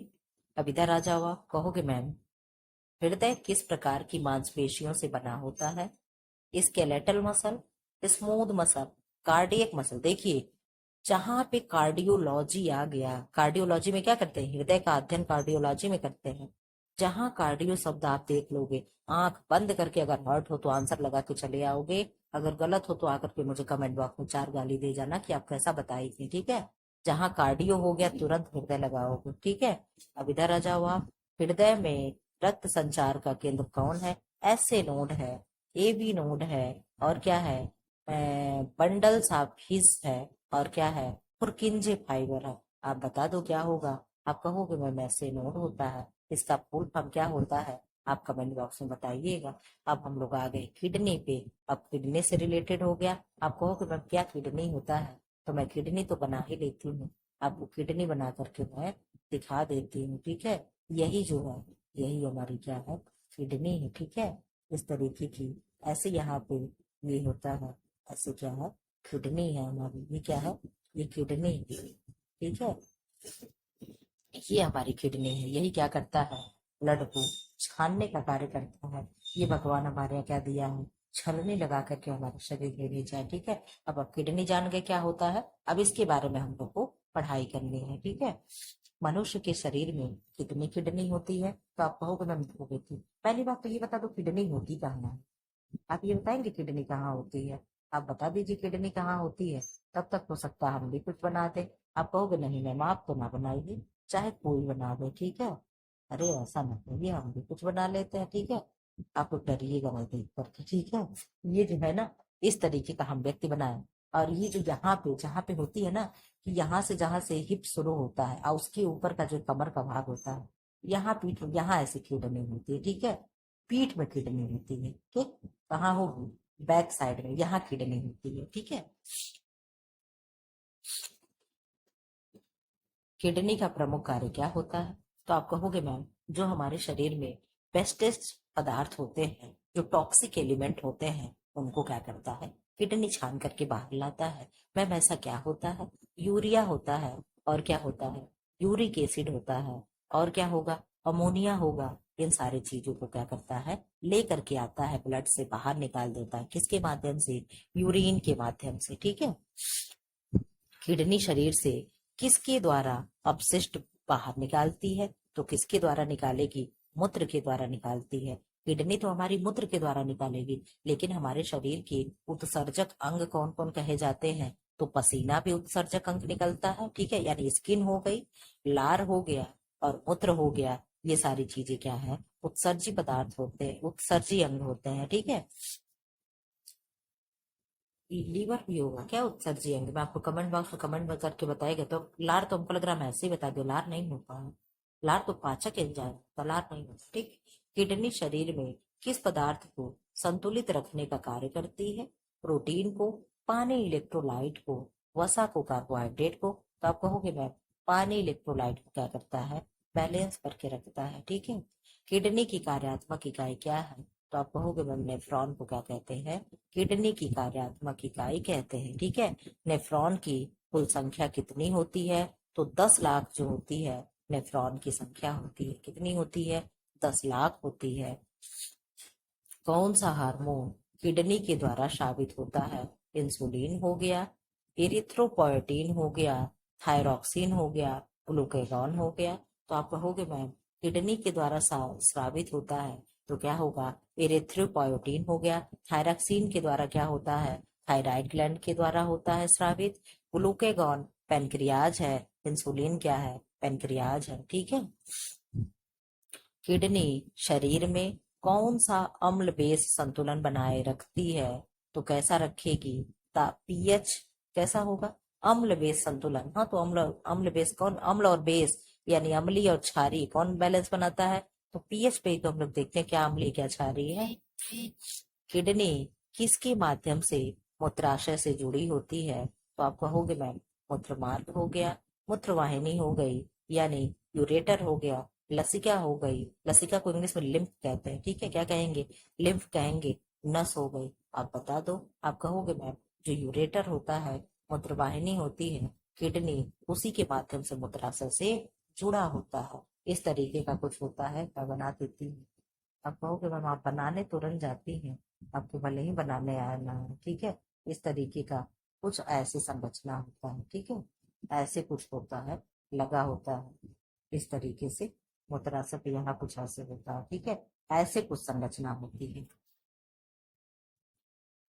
किडनी की बीमारी की पुष्टि के लिए कौन सा परीक्षण किया जाता है? तो KFT परीक्षण होगा। किडनी फंक्शन टेस्ट होता है।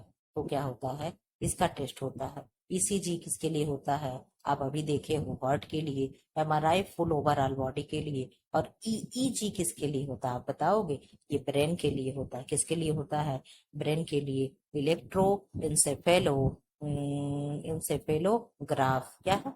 इलेक्ट्रो इंसेफेलोग्राफ इसका फुल फॉर्म होता है। नोट करना चाहे आप तो साइड में कहीं नोट कर सकते हैं। ठीक है। मूत्र कहाँ संग्रहित होता है? तो अब मतलब संग्रहित मतलब स्टोर होता है। तो आप कहोगे मैम मूत्र जो होगा तो मूत्राशय में स्टोर होता है। कहाँ होगा? मूत्राशय में स्टोर होता है। ठीक है, जल्दी जल्दी आपको क्लास खत्म हो जाए। 1 सेकंड पानी पी ले। आप लोग भी पानी पी लो। क्लास को शेयर कर दो, लाइक करके चैनल को सब्सक्राइब कर ले। ठीक है।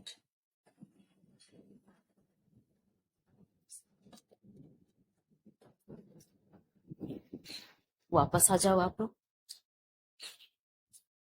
किडनी किस प्रकार का अंग है? तो आप कहोगे मैम तंत्रिका है, अपचायक अंग है, अंतःस्रावी ग्रंथि है, पेशी ग्रंथ है। तो आप कहोगे मैम अपचायक ग्रंथि है। हाइपरटेंशन का असर किडनी पर कैसे पड़ता है? हाइपरटेंशन यानी बीपी जिसकी हाई रहती है। ठीक है, 140 और 90 हाइपरटेंशन कहलाता है।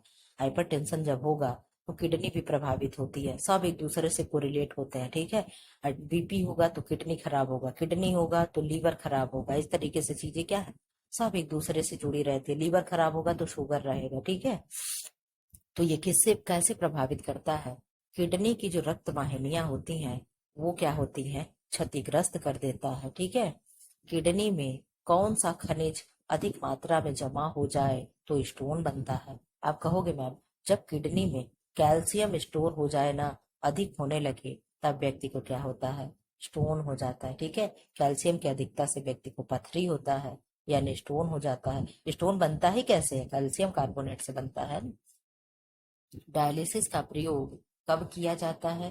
हृदय की बीमारी में, जब लीवर खराब हो, जब किडनी कार्य करना बंद कर दे, और जब फेफड़े बंद हो जाए। तो आप कहोगे मैम जब किडनी कार्य करना बंद कर देता है तो बाहर से किडनी लगा करके, मैंने मशीन लगा करके क्या होगा? वहां पे डायलिसिस की प्रक्रिया, डायलिसिस को हिंदी में क्या कहते हैं? अपोहन कहते हैं। ठीक है, अपोहन करके क्या होती है? व्यक्ति को मतलब किडनी जैसे कार्य कराया जाता है। एक सामान्य वयस्क में प्रतिदिन लगभग कितना मूत्र उत्सर्जित करता है? ये सारी चीजें हमारे हमें जानना चाहिए। ठीक है, ये जनरल नॉलेज की चीजें हैं। एक दिन में कोई कितना यूरिन डिस्चार्ज करता है? तो 1 से 2 लीटर। ठीक है, और एक बार में स्टोर कितना कोई किए रहता है ये मालूम है? जब स्टोर हो जाता है हम लोग को लगता है ना कि यूरिन लगी बहुत तेज, एकदम सुसु आई है, तो कैसे होता है? और जब वहां पे 200 से 250 ml जब होता है, स्टोर हो जाता है, ml, ठीक है, लीटर नहीं, तब हमें ये होता है कि हमें महसूस होता है, ब्रेन मेरा इंडिकेट करता है कि आप जाओ वॉशरूम, ठीक है, आप फ्रेश होकर के आओ। किडनी किस प्रकार की संरचना में होती है? बेलनाकार होगी, गोल होगी, सेम के आकार की होगी, त्रिभुजाकार होगी। तो आप कहोगे मैम आप ऐसे ही तो सेम के आकार की बनाती हैं, तो क्या होगा, सेम या राजमा के आकार की होगी, ठीक है। किडनी किस स्थान पर स्थित होती है? ओहो, ये भी प्रश्न आ गया है। छाती में, सिर के पास, रीढ़ के दोनों ओर, जांघों में। तो इस तरीके की जो हमारी ऐसे ऐसा आकार की ऐसे होती है ना रीढ़ की हड्डी, ऐसे कुछ होती है, तो एक इधर किडनी होती है, एक इधर किडनी ऐसे पीठ में ऐसे फिट होती है, ठीक है। आप कहोगे मैम आपका ड्राइंग एकदम लाजवाब है। किडनी का कौन सा भाग निस्यंदन यानी फिल्ट्रेशन करता है? आप कहोगे ma'am loop of Henle, collecting duct, Bowman capsule, ureter. मैं बोमन कैप्सूल को जरूर बनाऊंगी, ठीक है। ये जो है ये क्या है, बोमेन कैप्सूल है जी, ठीक है। क्या है ये, बोमन कैप्सूल है, ठीक है। ऐसे बोमन कैप्सूल बनता है। तो यही क्या है, यही भाग क्या करता है, फिल्टर करता है, ठीक। मूत्र का मुख्य घटक कौन सा है? कैल्शियम है, प्रोटीन है, यूरिया है, ग्लूकोज है। तो आप कहोगे मैम यूरिया, ठीक है। अब हम लोग यहाँ आ गए गॉल ब्लैडर यानी पित्ताशय। आप लोग स्टेप बाय स्टेप देखते चलो मैं कितना क्वेश्चन लेकर के आए। अब यहाँ किससे क्वेश्चन मिलेंगे आपको? गॉल ब्लैडर से। यहाँ देखो गॉल ब्लैडर की जगह छुरा कांटा चम्मच लगाया हुआ। चलो गॉल ब्लैडर, ठीक। गॉल ब्लैडर कहाँ स्थित होता है? किडनी के पास, यकृत के नीचे। अभी मैं आपको ऐसे कुछ फिगर बनाई थी, ऐसे कुछ टोपा टाइप संरचना बनाई थी, ऐसे, ठीक है। ऐसे ही तो लीवर होता है, ठीक। और यहाँ जो था ऐसे छोटा सा ग्रीन कलर का, ये होता है पित्ताशय। ये क्या है, गॉल ब्लैडर, ठीक है। ऐसे गॉल गॉल ब्लैडर होता है, इतना ही बस होता है। यही लीवर बनाता है, ठीक है, लीवर ही बनाता है ना पित्तरस। और यही क्या करता है, यही स्टोर कर लेता है, यही बगल में। ये कहता तू रख ले, मैं बना दिया तू रख ले। मैं रखूंगा नहीं, मैं केवल बना दूंगा। कहा ठीक है, चलो चलो भाई मैं रख लेता हूँ, ठीक है। तो रख लेता है। इधर आ जाओ आप लोग। गॉल ब्लैडर का मुख्य कार्य क्या है? पित्त रस को संग्रहित करना, ठीक है। और लीवर का क्या कार्य है? लीवर का कार्य है पित्त रस को बनाना। और इसका कार्य क्या है? लीवर को स्टोर करना, पित्त को स्टोर करना, बाकी इसका कोई और कार्य ही नहीं। पित्त रस किस अंग द्वारा उत्पन्न होता है यानी बनता है? तो आप कहोगे मैम लीवर जो है पित्त रस को बनाता है, लेकिन कहता है देख लग गॉल ब्लैडर मैं बनाऊंगा तो, लेकिन रखूंगा बिल्कुल नहीं। उसने कहा चल ठीक है भाई तू रखना नहीं, बस बना दे, बस मुझे दे दे मैं रख लूंगा। उसने कहा ठीक है। तो दोनों के बीच में जब ये शर्त हुई, तब यकृत बनाने लगा और लीवर स्टोर करने लगा, कि अरे पित्ताशय स्टोर करने लगा, ठीक है। इस तरीके से अब आपको नहीं भूलेगा कि पित्तरस बनाता कौन है और स्टोर कौन करता है, ठीक है। इसलिए आप लोग ध्यान से ब्लूटूथ लगाकर क्लास को सुनते चलो। कैसी क्लास लग रही कमेंट बॉक्स में कमेंट कर दो। एक मेरे लिए दिल तो भेज सकते हो कि मैम वाकई आप बहुत मेहनत कर रही हैं, ठीक है। अपने से अगर मैं तारीफ करूं तो क्या करूं, जब आप करो तब तो मैं जानूं कि हाँ मैं कुछ कर रही हूँ। दो दो घंटा माइक के सामने बैठ करके बोलना। आप लोग तो कमेंट बॉक्स में चैट भी नहीं करते हो कि मैं देखूं कि हाँ कितने लोगों को अच्छा लग रहा है, क्या लग रहा है। कोई ऑफलाइन होने पे भी कमेंट अब नहीं कर रहा है, पहले करते थे। अब 2 से 3 लोग मुश्किल से कमेंट करते, बाकी सब लोग न जाने कहाँ चले गए। ये कौन थी, सूर्या जी थी, ज्योति थी, विभा थी, ये सब न जाने लोग कहाँ चले गए। खैर ठीक है कोई बात नहीं, आप लोग अपना काम करो, मैं अपना काम करूंगी। गॉल ब्लैडर पित्त रस को कहाँ छोड़ता है? तो कहाँ छोड़ेगा, ये जो गॉल ब्लैडर बनाया है ना पित्ताशय इस तरीके का जो था, ये कहाँ छोड़ेगा? तो ये ले जा करके छोटी आंत के, छोटी आंत कहाँ पे होता है? 3 पार्ट होता है ना छोटी आंत के, कौन कौन? डी जे आई, डेडोनम, जिजोनम, इलियम। तो सीधे ले जा करके इलियम को दे देता है। कहाँ दे देगा? इलियम को, यानी ड्यूडेनम में दे देता है, ठीक है। अरे सॉरी, ड्यूडेनम में देता है, इलियम में नहीं। कहाँ देगा? ड्यूडेनम में दे देगा। डीजेआई ना यानी पहले स्टेप में दे देगा, ठीक है। इस तरीके की कुछ संरचना थी ना भाई। ऐसे लीवर था, यहाँ पे पित्ताशय है, और पित्ताशय के नीचे यहाँ क्या होता है, यहाँ से स्टमक शुरू हुआ होता है। और यही स्टमक से क्या है, छोटी आंत यहीं से शुरू होता है, ठीक है। तो यहाँ छोटी आंत है और यहाँ से कुछ बड़ी आंत है, तो यहीं से क्या करता है, यहीं इसको दे देता है, ठीक है। और ये लेकर के फिर क्या करता है, भोजन को पचाने का कार्य करता है। पित्तरस मुख्य रूप से किसका पाचन करता है? तो आप कहोगे मैम फैट बिना पित्तरस के पचेगा ही नहीं, ठीक है। पित्तरस का स्वभाव कैसा होता है, क्षारी होता है, अम्लीय होता है। तो आप कहोगे मैम ये क्षारीय होता है, ठीक है, क्षारीय होगा। कैसा क्षारीय होगा? तो हार्ट क्षारीय होगा। कितना इसका पीएच मान था? 7.8 से 8 पॉइंट कुछ तक था ना। इधर आ जाओ आप। गॉल ब्लैडर में पित्त रस का रूप कैसा होता है? देखिए प्रश्न ही आ गया। कैसा होता है? क्षारीय होता है। गॉल ब्लैडर से संबंधित कौन सी समस्या सबसे सामान्य है? तो आप कहोगे मैम गॉल ब्लैडर में जो पथरी होती है ना, ये बड़ी सामान्य प्रक्रिया है, बड़ी सामान्य चीज है। और इसमें होता क्या है मैम? बड़ी सामान्य समस्या है। तो ये गॉल ब्लैडर में पथरी जो हो जाती है तो पूरे गॉल ब्लैडर को काट करके निकाल दिया जाता है। क्यों? क्योंकि इससे पथरी गिरती नहीं। और अगर जब किडनी में स्टोन, यहाँ लीवर में जब स्टोन होता है तो ये क्या होता है? गिरने के चांसेस रहते हैं, यूरिन से बाहर निकल आता है, ठीक है। पानी पीने के लिए डॉक्टर बोलते हैं और क्या होता है? बाहर निकल जाता है, ठीक। चलो इधर आ जाओ आप लोग। गॉल ब्लैडर में पथरी बनने का मुख्य कारण क्या है? तो क्या होता है? कोलेस्ट्रॉल का स्तर अधिक जब हो जाता है ना, तब क्या होता है? पथरी बनने लगती है। पथरी किसकी होती है? तो कैल्शियम कार्बोनेट की होती है। गॉल ब्लैडर के बिना भी व्यक्ति जीवित रह सकता है। क्योंकि रह सकता है भाई, मेरी बड़ी मम्मा है, उनकी क्या है? गॉल ब्लैडर काट के निकलवा दिया गया है, ठीक है। मेरी भाभी है, उनका भी गॉल ब्लैडर निकलवा दिया गया, क्योंकि इन लोग को स्टोन हुआ था, ठीक है। तो लोग जीवित रहते हैं, बट क्या है कि आयली वगैरह खाना ज्यादा डाइजेस्ट नहीं होता है। क्यों? क्योंकि पित्त रस तो बन रहा है लेकिन स्टोर करने के लिए जगह ही नहीं है, ठीक है। तो क्या है? इसलिए ज्यादा पाचन नहीं हो पाता है, तो आयली चीज ज्यादा लोग खा नहीं पाते हैं। गॉल ब्लैडर के बिना भी व्यक्ति जीवित रह सकता है, क्योंकि पित्त रस यकृत से सीधे आंत में जा सकता है, ठीक है। कहाँ जाता है? सीधे आंत में जाता है। भले ही स्टोर करने की जगह नहीं है तो क्या होगा? गॉल ब्लैडर किस प्रकार का अंग है? तो एक थैलीनुमा अंग है। कैसा अंग है? एक थैलीनुमा अंग। पित्त रस का रंग सामान्यतः कैसा होगा? तो हरा और पीला होगा। जब उल्टी होती है ना, कई बार आप लोग सुने होंगे वॉमिटिंग होती है, आप लोग घिन मत करिएगा, सुन लीजिए आप लोग कैसा होता है। तो कई बार होता है ना, सब लोग कहते हैं पित्त की उल्टी हुई है, यानी हरा और पीले आए ना रहो, बिल्कुल एकदम खाली पेट जब वॉमिटिंग होती है ना तो पित्त ही निकलता है। तो पीले और हरे कलर का क्या होता है? मतलब लाइक धानी इस टाइप का कुछ होता है, जो आपका सही का निशान बना है ना, ऐसे कुछ होता है उसका कलर। गॉल ब्लैडर में पित्त के प्रवाह को नियंत्रित करने वाला बॉल कौन सा होता है? तो आप कहोगे मैम कौन सा होगा? Sphincter of OD. नया क्वेश्चन है, आप लोग इसको नोट कर लीजिएगा। गॉल ब्लैडर से पित्त के प्रवाह को नियंत्रित करने वाला बॉल कौन सा होता है? तो आप कहोगे मैम क्या होगा? स्फिंक्टर ऑफ ओडी, ठीक है। पित्त रस किस प्रकार के पाचन में सहायक होता है? तो आप कहोगे मैम यांत्रिक है, कोई यंत्र लगा है? बिल्कुल नहीं। एंजाइमी है, रासायनिक है, जल पाचन है। तो आप कहोगे मैम रासायनिक है, ठीक है। गॉल ब्लैडर की लंबाई कितनी होती है? तो 7 से 10 सेंटीमीटर होता है। कितना होगा? 7 से 10 सेंटीमीटर होगा। गॉल ब्लैडर किस नली के माध्यम से पित्त रस को पहुंचाता है? उसके पास कौन सी नली होती है?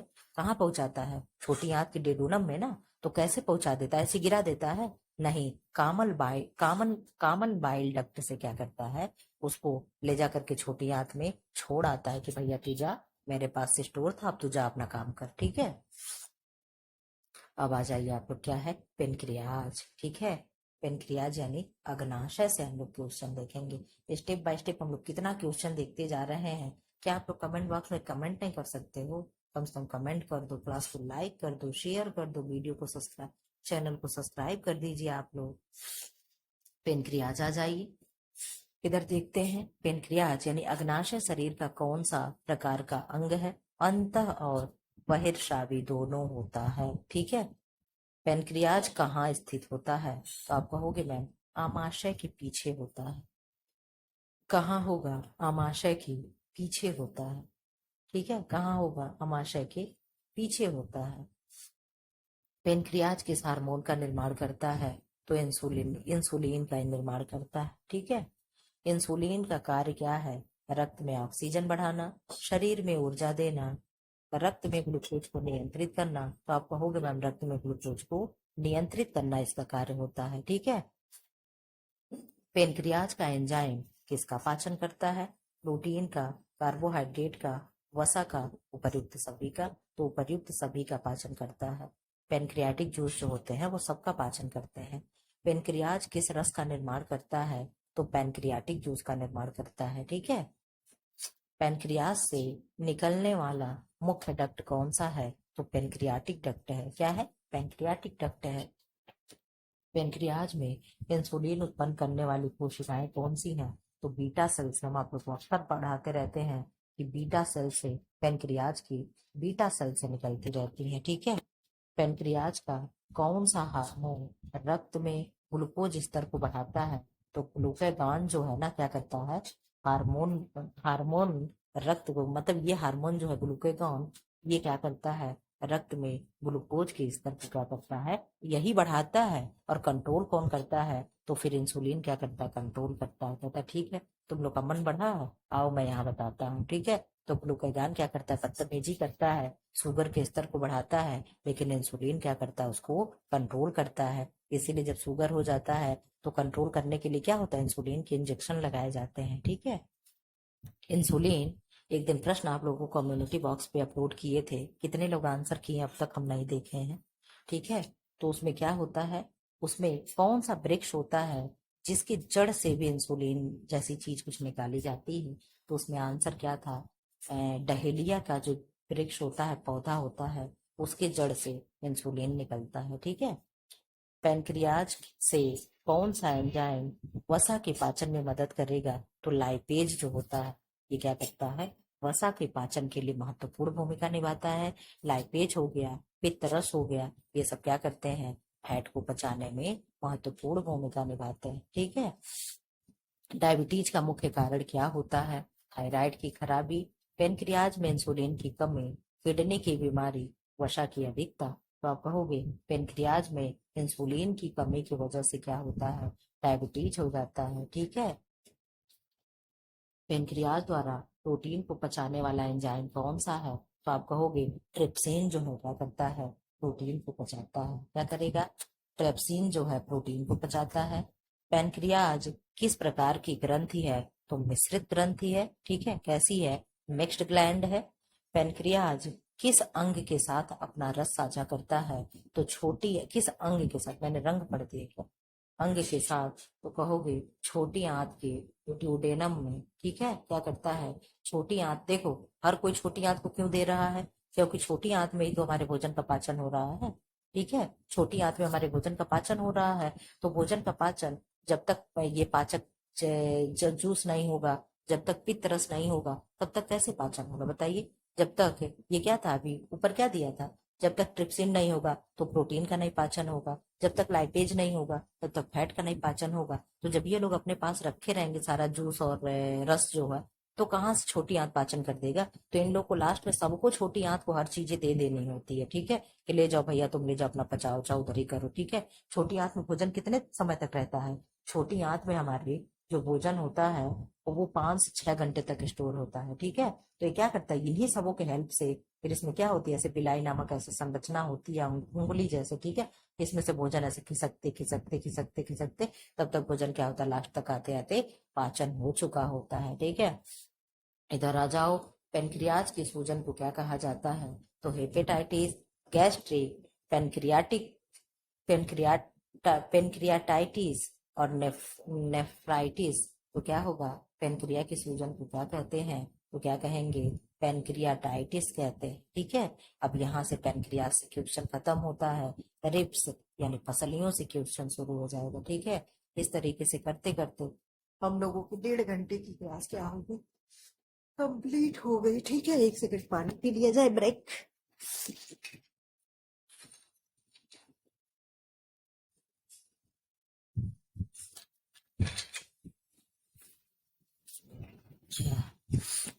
आ जाइए आप लोग वापस, ब्रेक खत्म हुआ। रिब्स यानी पसलियां। ठीक है। मनुष्य में के शरीर में कुल कितनी पसलियां होती हैं? संख्या में 24, और अगर पेयर में पूछे यानी जोड़ी में तो 12। ठीक है। मैम पसली कैसी होती है, आप बनाएंगी, बना दे रहे हैं, लेकिन डरिएगा नहीं आप लोग। ठीक है। इस तरीके की क्या होती है, कुछ हमारी पसलियां होती हैं। ठीक है। कहाँ होती है मैम, वक्ष में यानी सीने में होती है। ठीक है। पसलियों में कुल जोड़ी यानी पेयर कितना होता है? तो 12 होता है। कितनी पसलियां सीधे स्टर्नम से जुड़ी होती हैं? तो 7 पसलियां। अब यहाँ मुझे आप लोगों को पसली बनानी पड़ेगी। ठीक है। आप कहोगे मैम आप बनाइए, हम लोग डरेंगे नहीं, ठीक है। ऐसे कुछ नीचे ऐसे नुकीली होती है। तो ऐसे जो 7 पसली होती है ना, 1 2 3 4 5 6 7, ठीक है। इधर भी 1 2 3 4 5 6 7, ये क्या होती हैं, स्टर्नम से जुड़ी होती हैं। बाकी अब होगा ना जो पसलियां, ये इससे जुड़ जाएंगी, ऐसे ऐसे आकर के ऐसे जुड़ जाती हैं, ठीक है। ऐसे पसलियां ऐसे जुड़ती हैं। अब क्या है, डायरेक्ट नहीं जुड़ेंगी, ऐसे आकर के जुड़ जाएंगी। तो इन पसलियों को क्या कहते हैं, इन पसलियों को, इतने को क्या कहेंगे, 7 जो पसली होंगी इनको सच्ची पसलियां कहती हैं और ट्रू पसलियां कहती हैं, ठीक है। क्या कहेंगे, ट्रू पसलियां। और ये जो इधर होती, 7 इधर हो गई, तो कितनी बची, 7 3 10, और 2 तो फ्लोटिंग होती है, तैरने वाली होती हैं, ठीक है। तो इनको क्या कहते हैं, ट्रू पसलियां कहते हैं। इनको फॉल्स पसलियां कहते हैं, झूठी पसलियां कहते हैं, ठीक है।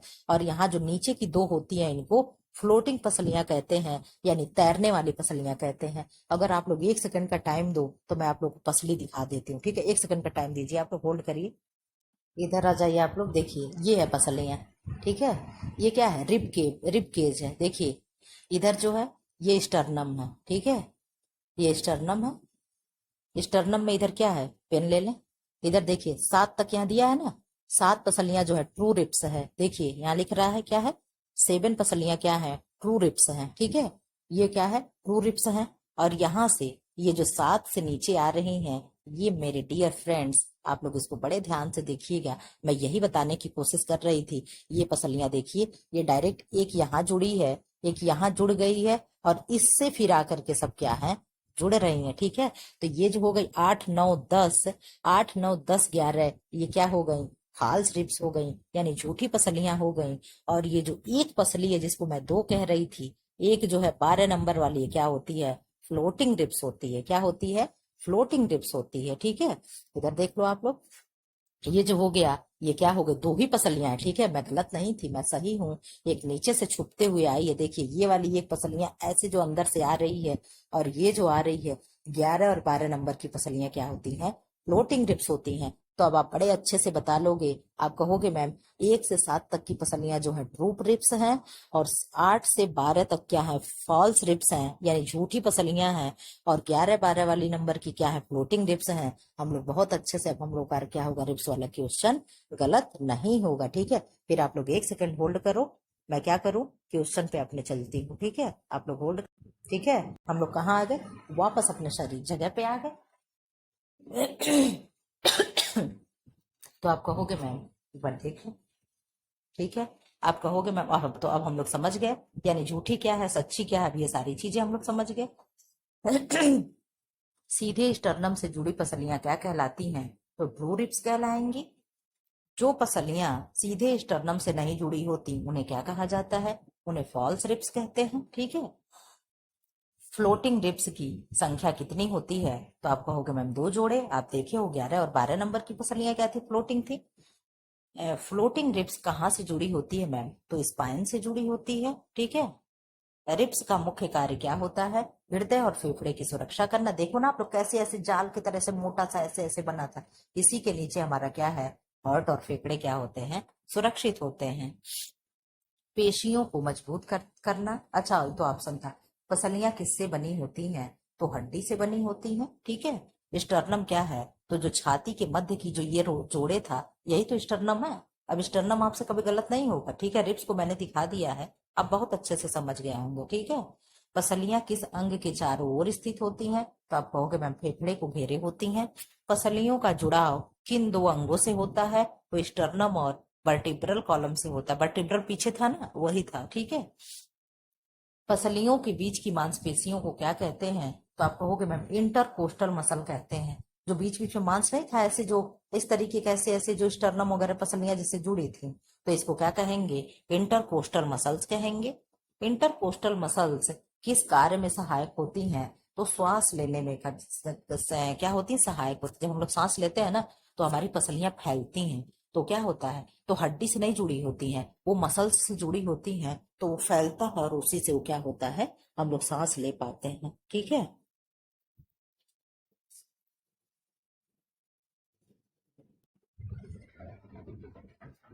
तो क्या होता है, सांस लेने में ये फैलती और हेल्प करती है। ठीक है। फॉल्स रिब्स किस पसली से मिलकर स्टर्नम से जुड़ी होती हैं? तो आप कहोगे मैम हमने फिगर देख लिया है, सातवीं पसली से जुड़ करके वो इसी के माध्यम से सब एक दूसरे से जुड़ी हुई थी। रिब केज का मुख्य भाग क्या कहलाता है? तो क्या कहलाएगा? थोरेसिक केज कहलाता है। क्या कहलाएगा? थोरेसिक केज कहलाता है। पसलियां किस प्रकार की हड्डियां होती हैं? आप कहोगे चपटी हड्डियां होती हैं। आप देखे हो ना कैसी थी, एक बार फिर से दिखा दे क्या? लाइव बार फिर से दिखा, आप देख लो। आप कहोगे मैम हाँ ये तो सच में चपटी है। देखिए क्या है, ये चपटी है कि नहीं है? ये गोल हड्डी नहीं है, ये चपटी हड्डी। आप लोग फिर से देख लो, जूम कर दे रहे हैं।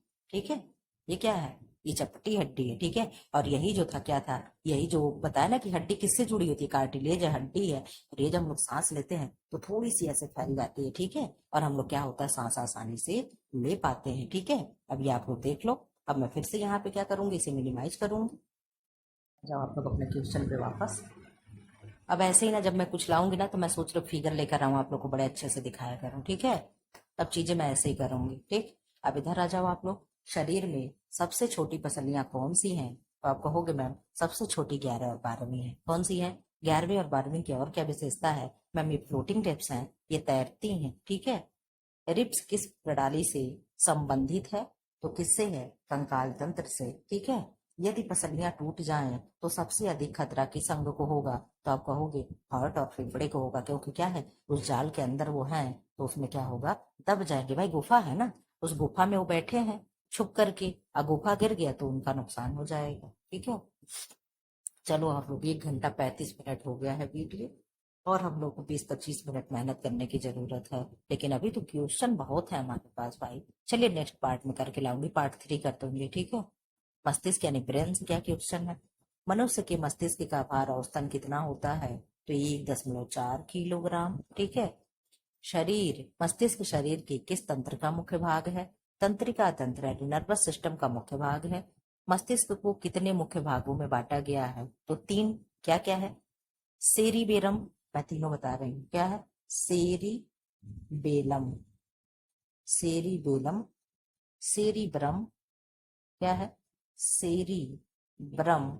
अब क्या है? Medulla oblongata, medulla oblongata. Writing पे मत जाइएगा, भावनाओं को समझ लीजिए। ठीक है। अच्छा नीचे भी दिया है क्या प्रश्न? चलिए ठीक है। मस्तिष्क के प्रमुख 3 भाग कौन कौन है? सेरिब्रम है, सेरिबैलम है, मेडुला ऑब्लंगाटा। ठीक है। मस्तिष्क का सबसे बड़ा भाग कौन सा होता है? तो सेरिब्रम होता है, जिसे हम क्या कहते हैं? प्रमस्तिष्क कहते हैं। प्रमस्तिष्क, देखिए हम प्रत लिख कर क्या कहते हैं? प्रमस्तिष्क कहते हैं, या क्या कहेंगे, या हम सेरिब्रम कहते हैं। ठीक है। सोचने और समझने की क्रिया मस्तिष्क के किस भाग में होती है? तो आप कहोगे मैम प्रमस्तिष्क हमारे मस्तिष्क का सबसे बड़ा भाग होता है। यहीं पे ब्रेन दिया था ना चित्र, एक बार देख लो आप लोग, यहीं दिया था ब्रेन का। हाँ ये देखो आपको, मैं इसको जूम कर सकती हूँ क्या? नहीं, जूम नहीं होगा। ठीक है। देखिए एक बार, अरे हाँ हो तो रहा है। ठीक। ये ब्रेन आप देख लीजिए, ये है ना, ये जो इतना हिस्सा है ये क्या है? ये प्रोमस्तिष्क है, यानी पहला हिस्सा है। और ये जो इतना भाग है दूसरा है, ये वाला। और ये जो इतना है ना, ये मेडुला ऑब्लंगाटा है। ठीक है। ये प्रोमस्तिष्क है, ये सेरिबेलम है, और ये क्या है? मेडुला ऑब्लंगाटा है। देखिए, समझाने के लिए ना अगर कोशिश करो तो हर चीज आपके सामने ही होती है। अब इधर आ जाओ। आप कहोगे मैम सोचने और समझने की क्रिया मस्तिष्क के किस भाग में होती है? तो सीरीब्रम में होती है, यानी प्रमस्तिष्क में होती है। संतुलन और समन्वय का केंद्र या कार्य कौन करता है? तो आप कहोगे मैम सेरिबेलम करता है।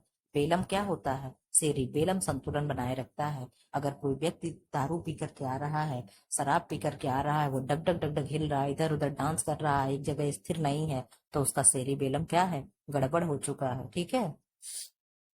श्वसन और हृदय की गति को नियंत्रित करने वाला भाग क्या है? मेडुला ऑब्लंगाटा है। मेडुला ऑब्लंगाटा जो पीछे था, जो जरा सा इतना छोटा सा भाग था, ऐसे नुकीला निकला हुआ था, वही श्वसन और हार्ट गति को क्या करता है? कंट्रोल करता है। ठीक है। मस्तिष्क की सबसे बाहरी झिल्ली को क्या कहते हैं? तो ड्यूरामीटर कहते हैं। क्या कहते हैं? ड्यूरामीटर कहते हैं। मस्तिष्क की सुरक्षा कौन करता है? तो स्कल यानी कपाल करता है। मैम कपाल में हड्डी कितनी होती है? तो 8 होती है। ठीक है।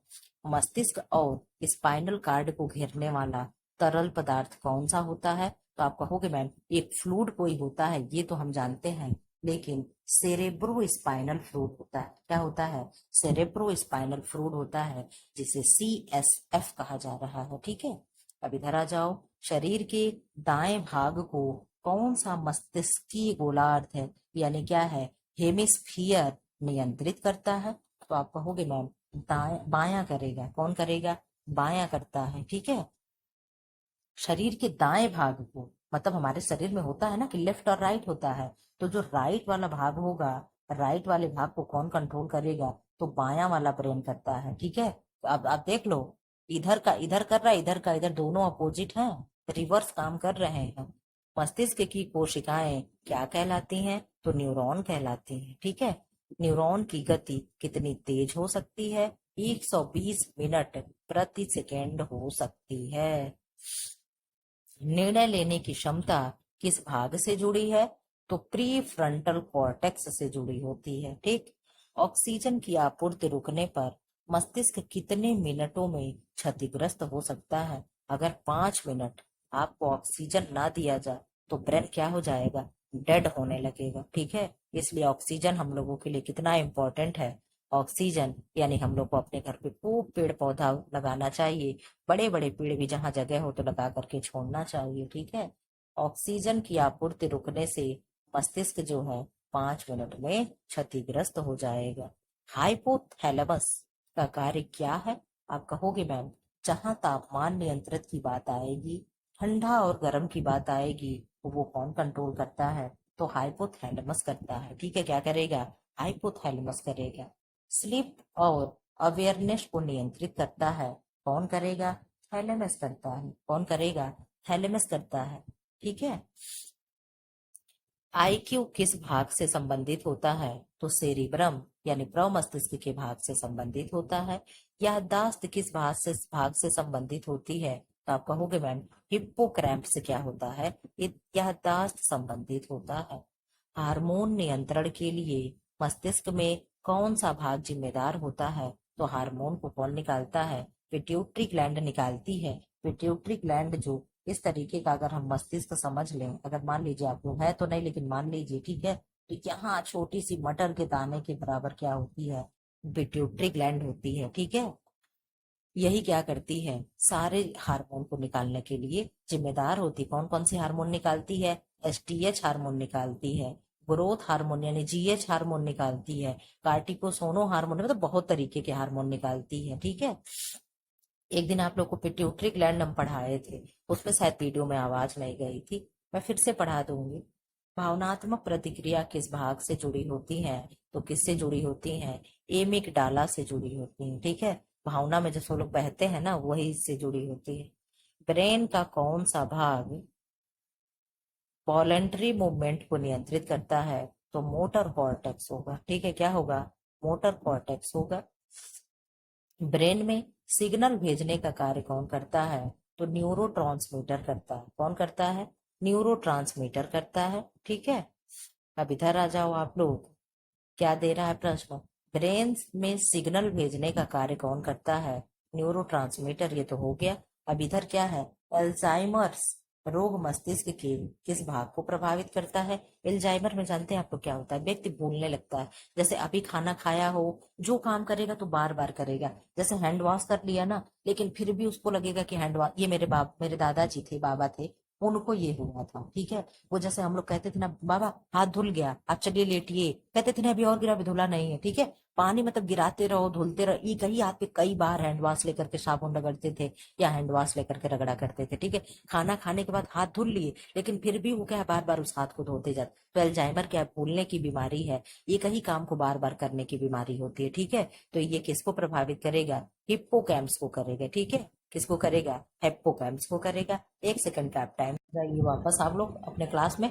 अब हम लोग रीढ़ की हड्डी देखेंगे। देखिए, 1 घंटा 43 मिनट की वीडियो हो गई, पेज अभी 81 हुआ है, और हम लोग को देखना है 140 पेज। ठीक है, यही रीढ़ की हड्डी देख करके जैसे 2 घंटे वीडियो होगा तुरंत वीडियो खत्म कर देंगे। फिर एक ह्यूमन फिजियोलॉजी पार्ट 3 करके मैं मैराथन लेकर के आऊंगी। आज कल या परसों में, 2 या 3 दिन के अंदर मैं ला दूंगी, ठीक है, क्योंकि ये कई बार में बहुत ज्यादा लंबा वीडियो करना ठीक नहीं लग रहा, ठीक है। रीढ़ की हड्डी जिसे स्पाइनल कॉर्ड कहते हैं, इससे संबंधित हम लोग क्वेश्चन लेकर के आएंगे। रीढ़ की मनुष्य की रीढ़ की हड्डी कुल कितनी होती है? कशेरुका वर्टिब्रा जिसे कहते हैं 33 होती है। पहले तो आप लोग को वर्टिब्रा की मैं फोटो दिखा दूं, आप लोग बने रहो ऐसे। इधर आ जाओ वापस, आप लोग अपने क्लास में आइए, ठीक है। इधर देखिए ये क्या है, ये वर्टिब्रा है, ठीक है। ये क्या है, ह्यूमन वर्टिब्रल कॉलन है, ठीक है। ये देख लीजिए आप लोग, ये कौन कौन से है, सर्वाइकल स्पाइन है, ठीक है। इधर फिगर भी देखते रहिए आप लोग, देखिए थोड़ा सा और वो करे, देखिए ये ब्रेन है, ये हम लोग का क्या है, ये ब्रेन है, इस तरीके का मुंह बना हुआ है, ठीक है। ये रिब्स है, पसलियां हैं, ठीक है। अब यहाँ से क्या है, ये वर्टिब्रा है, यहाँ से शुरू है, देखिए C7 तक, ठीक है। क्या है, C7 तक क्या है, सर्वाइकल है, क्या है, सर्वाइकल है, यानी गर्दन की है, ठीक है। अब यहाँ से, फिर यहाँ से लेकर के 8 से लेकर के और कहाँ तक 12 जो है थोरोसिक है, ठीक है, थोरोसिक स्पाइन है। फिर यहाँ से ये लंबर है, यानी कमर वाली चीजें है, और ये क्या होती है, सेक्रम होती है, और ये क्या है, कोएक्स होती है, ठीक है। ये S1 और S2 ये क्या होती है, यहाँ से फिर हिप शुरू हो जाता है, ठीक है, ये हिप बोन शुरू हो जाता है, ठीक। ये हो गया आप लोगों का वर्टिब्रा।